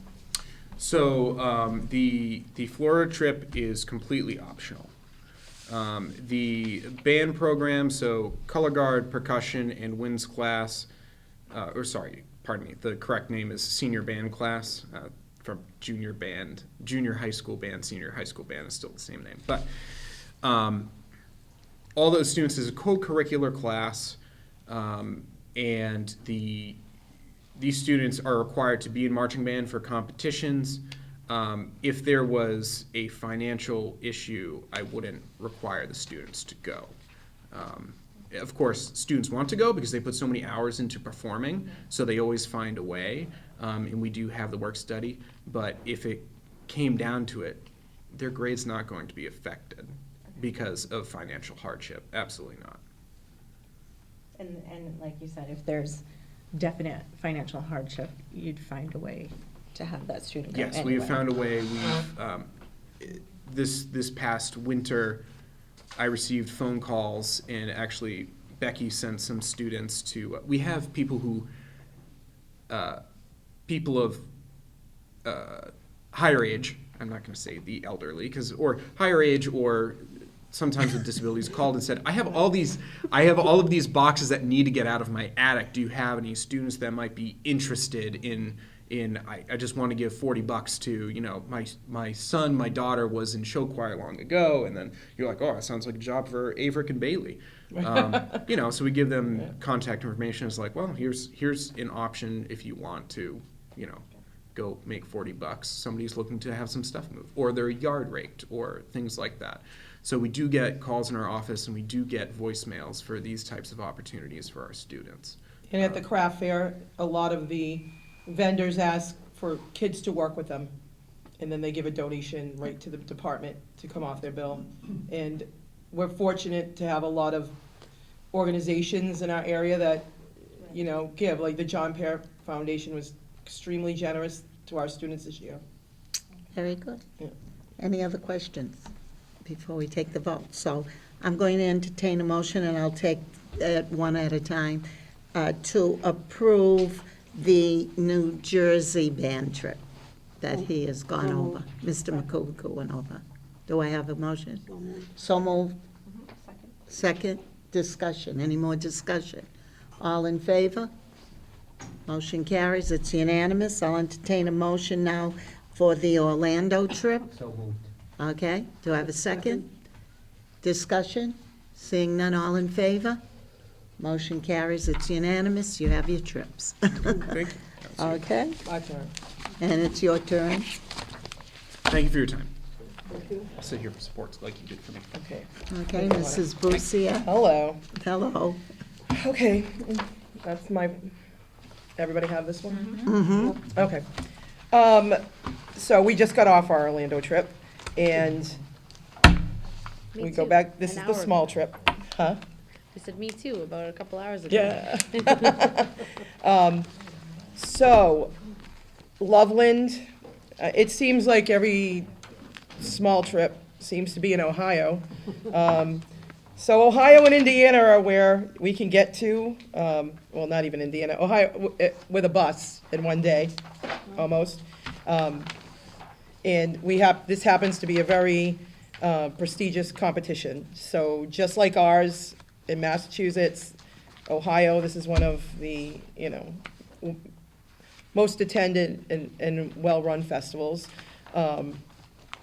This is considered the small trip, but it's going to be over vacation in February. So the children and their parents have requested to add an extra day on because it is a vacation. So I'll just go through that itinerary as I kind of see it right now. We would leave Thursday after school and drive halfway, probably to Clarion. That's usually about 8 hours. The bus can't go past the 8 hours. We would feed them, stay overnight, wake up, and go to Loveland. Golden Corral is always a fave, so that's probably, that it's very inexpensive for the kids, and they can eat as much as they want. And I think if you had a 15-year-old boy, they are insatiable, and they just want to eat all the time, so that's really great for them. We'd go to Loveland. It is Valentine's Day, so I don't know where I could take 120 kids for dinner and make it cost effective, so that might be pizza that night. And then we'd go and have practice, because this is a regional competition. We are ranked in the top 10 in the country, along with Loveland. So usually Illusion wins one year and then Loveland wins the next, you know, and our mixed groups are ranked with these guys. So it's very, you know, a good place for us to go because we compete at the same level. You know, Saturday we would be all day long.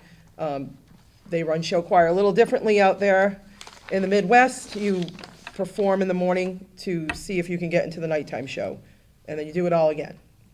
You know, so it's a long, long day, but we're used to it. You know, Usually you make- just usually make the we nighttime make show. fun. Yeah, we usually make. Yes, we do. We make it, and then they could sleep. No, they can't sleep. They could sleep on the bus. We would get up and leave, and instead of just coming home, they would like to go through New York to see a musical because they actually haven't been to New York in over 4 years. It used to be like almost a yearly thing. They would like to see a musical, stay over because by the time we get there, it'd be really late. And then on Monday, have a Show Choir Connects workshop. I don't know if you guys were here when they did Wicked. They came to the school and did a whole school-wide thing with the English department, and all the teachers performed. It was a big deal. It was pretty cool. I believe that's like $50, $60 a kid. He just said, I think I attached the email.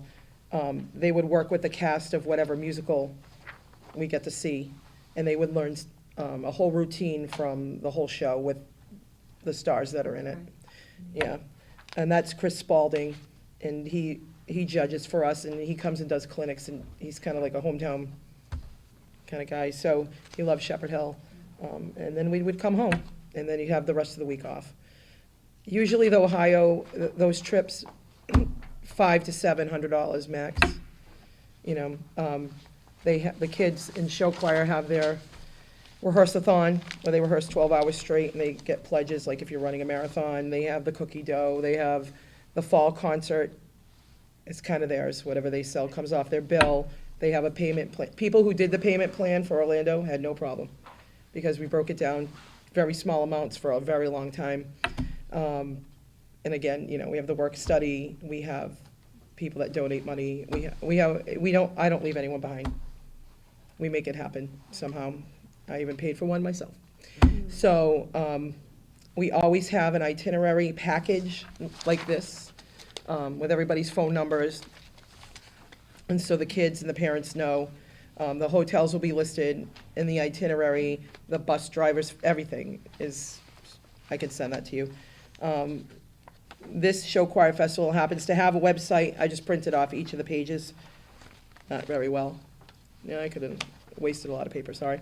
But you could go right on there and look. It gives directions to the high schools, you know, what to do. And I think it's $300 or $350 a group to perform, not per student. So you would just add that all up and divide.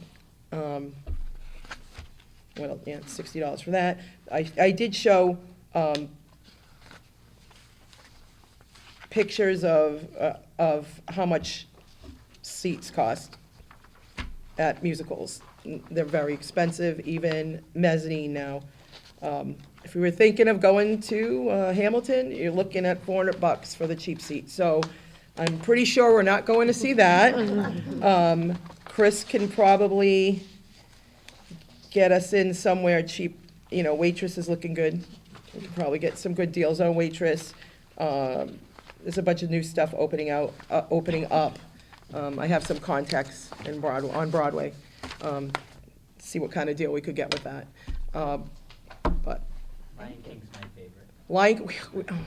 I know, I've done it like 20 times. It's not about me, I know, but yeah, it is really, it is, the first time you see it, it's really amazing. Everybody comes down the aisle. Yeah, that's it. Any Our questions parents for come with us. Mrs. Fusia? Any questions? Same question. Yep.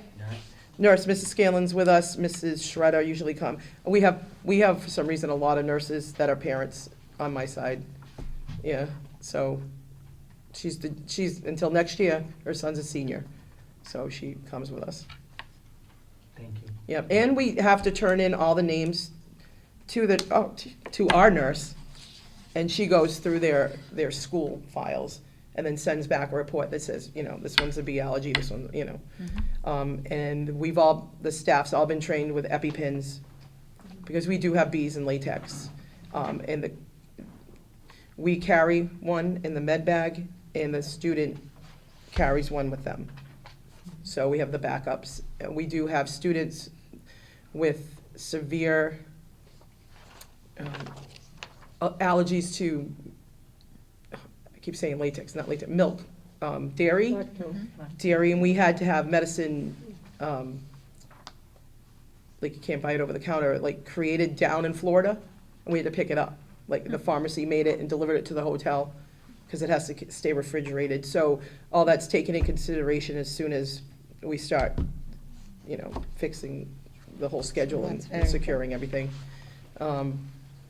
We stay at very, like Hampton Inns, nice hotels that have security. Our parents stay up, and our staff actually stay up all night.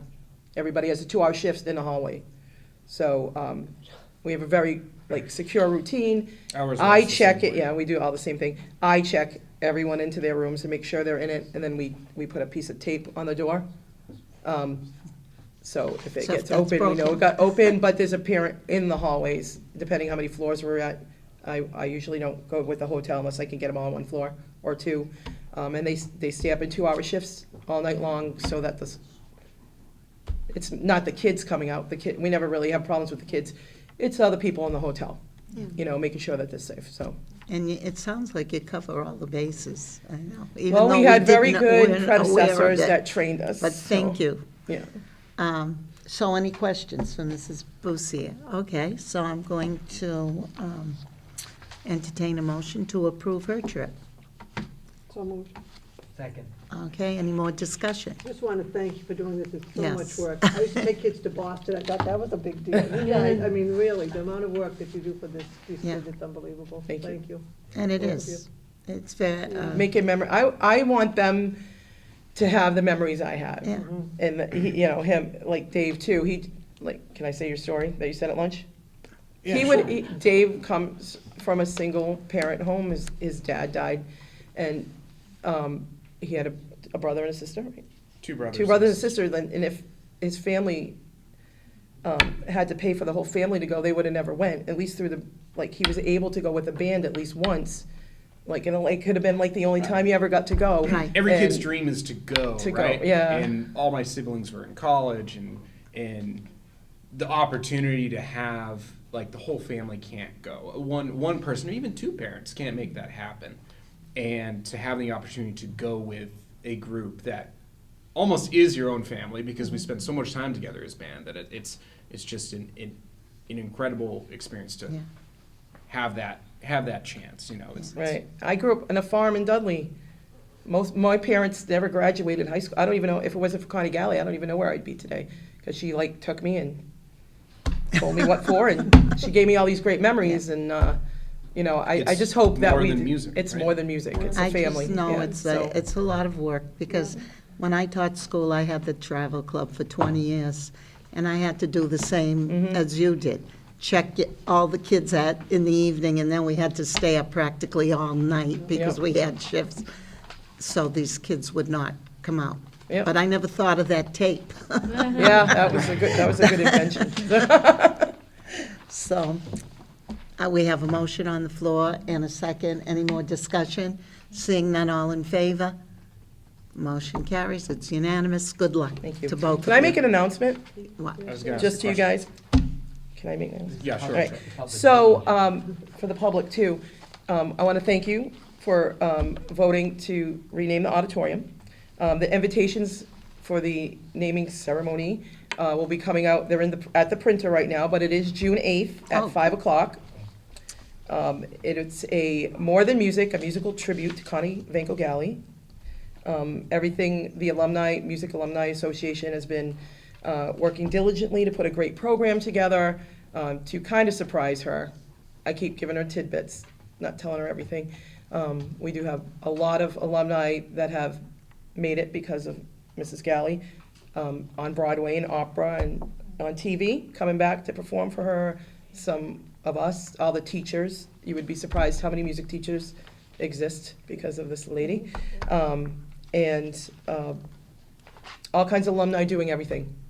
The program, making the food, a silent auction to start a scholarship fund for music education, students going into music education.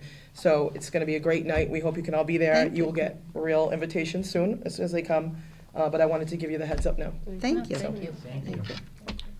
My So good question luck. was the follow-up. You said 30 days prior to the trips, so. No less than 30 days prior to. Right, That's no- what the no policy less than says right now. So at which point, at that point, what is done at that? You would have.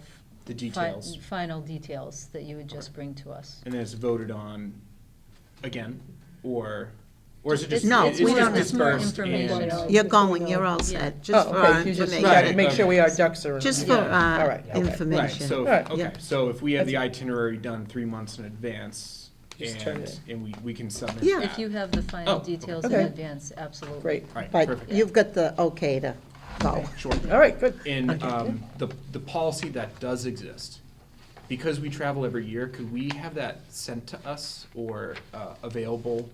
It's on the website. It is on the district website in Right. the handbook? But you have to know the letter. It, Under policies. IJOA. IJOA is the one you want. IJOA. IJOA is the policy. And it's on the website. Go on the too, Paul. left-hand side, I wrote it under Great. district information. Okay. Okay, all Awesome. right, thank you for that. Thank you. Thank you. Thank you.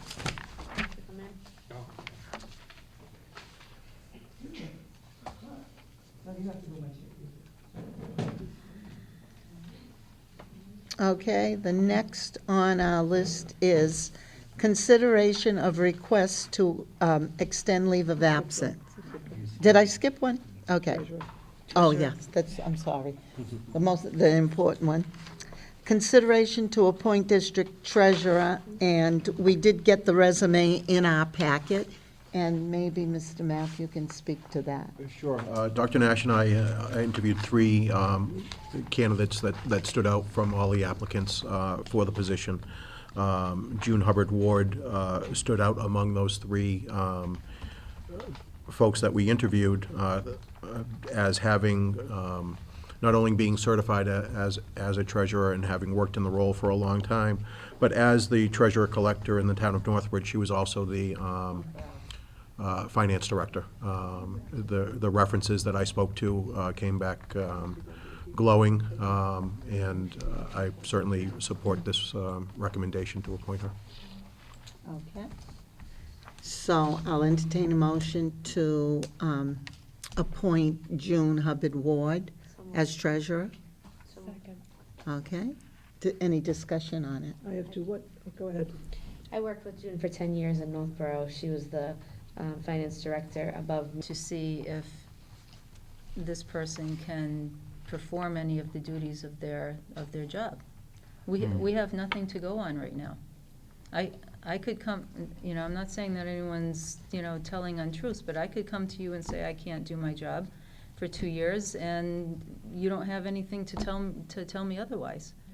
I have no data, nothing. I have nothing to base my decision on. The only reason I felt that I wanted to table is I feel that I agree with you, Mary. I think we need to get some information from our legal counsel about what are the implications of this vote and how do you word the vote in such a way that you're not setting precedents. Because I do think that I do respect this person immensely, and if anyone came before us, I've worked in public for a long time, and you've seen the people that do use this.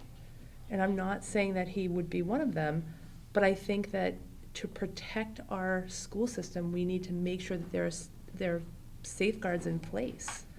And having that option 3, requesting more medical documentation, is just one other safeguard to put in place. Okay, before I ask I haven't spoken. the people to, I'm going to let you speak, to withdraw the motion, I'm just going to take like a straw poll. How many would like to table this before I ask them to? How many would just, it's not binding, but how many would like to table this? I have comments, so I'm like this because I have comments. Okay, well, we'll listen, you have comments first, go ahead. So, And then we'll take the straw vote. so Go I ahead. would like to look at this as not a person before us right now, but a policy, as if we were faced with any other policy that we're looking at. And if we were looking at this policy of medical leave, I think that the first request that's made into our district for medical leave, that's going to now become before us like it probably should have in the past, should require a job description sent back to the doctor and a comment statement letter back at that first request. And in order to suggest that to the policy subcommittee, I think I would not be in good faith if I didn't suggest it at the first time we're talking about this. I wish it wasn't when we were talking about an actual request, we were just talking about a policy, because I think it's incredibly appropriate when we receive a request for us to have provided a job description back to the provider and receive documentation back. Unfortunately, it's kind of backwards here, but I feel like it's very difficult for me to sit here and make a decision on a person when I think there's a flaw in the policy. I don't know how that plays out into an actual vote, because you're right, Mrs. O'Coin, we have a person before us with a request before the policy came up. Right. But I don't feel I would be doing my duty as a school committee member if I don't say there's a flaw in the policy. What policy are we referring to? I don't know the Because letter. technically, it's in the contract. It's not, in the contract reads, will be granted leave of absence up to 1 year for health reasons without pay. That's Article F that Dr. Nash referred to. So it's really in the contract. If they've worked here for 5 years, they can be granted a leave of absence for up to 1 year for health reasons without pay, and then come back on the same salary. It says 1 year right here. So we already violated it because we weren't told anything for 2 years. That's why it's a mess, That's because how I it was handled wrong to begin with, Right. and now we're stuck with a mess. So if the majority wants to table, I'm gonna withdraw my second, because it's gonna vote no, and then you can't bring it up again. So I would say we should table it if that's the concern, Okay. but I don't see what it's And gonna prove. I think so. But I still don't think it's gonna prove anything by tabling, because even if we get more information, we're still giving someone 3 years of leave of absence. And the contract just says Is that 1 because year. 1 year? Well, technically, we would be giving 1 year because we, as We a school haven't committee, given- right. haven't voted the 3 years. But I think that's splitting hairs.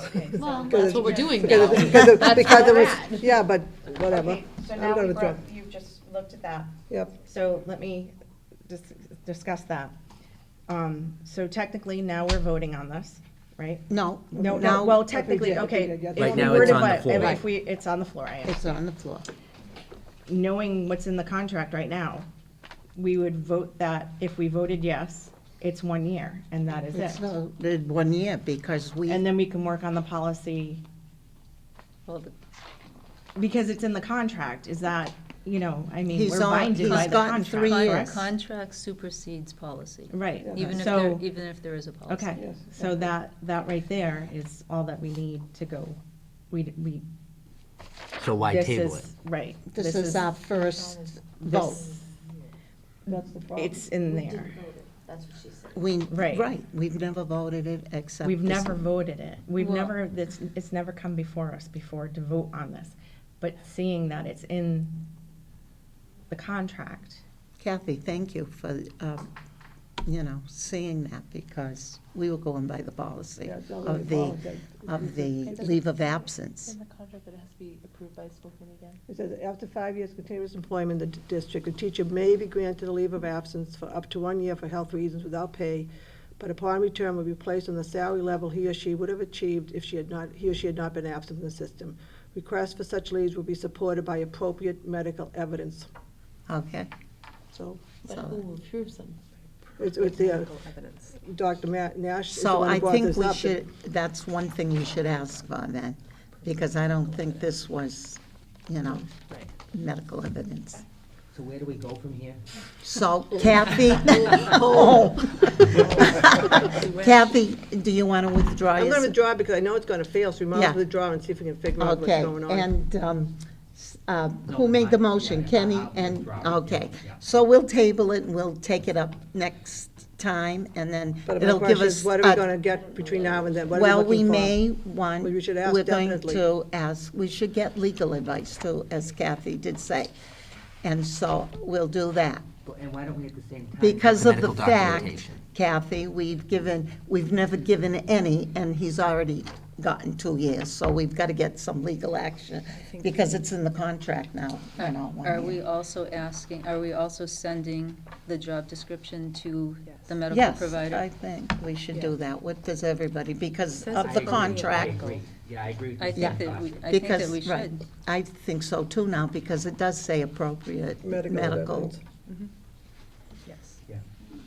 Okay, so everybody satisfied with that? Mrs. McCoy? Yes. I'm sorry, I had a couple of minutes to think about the treasurer's vote, and I'd just like to clarification, if it's okay with the committee. Okay. That the appointment would be effective upon the resignation of Melinda Ernst Fournier as treasurer of the district, and that should be May 24th, 2019. Okay, so we'll include that in the minutes. Yeah, we're not allowed to have two appointed treasurers at the Right, same time, that's all, right. so. I hope not. I had the note here, I just didn't realize it.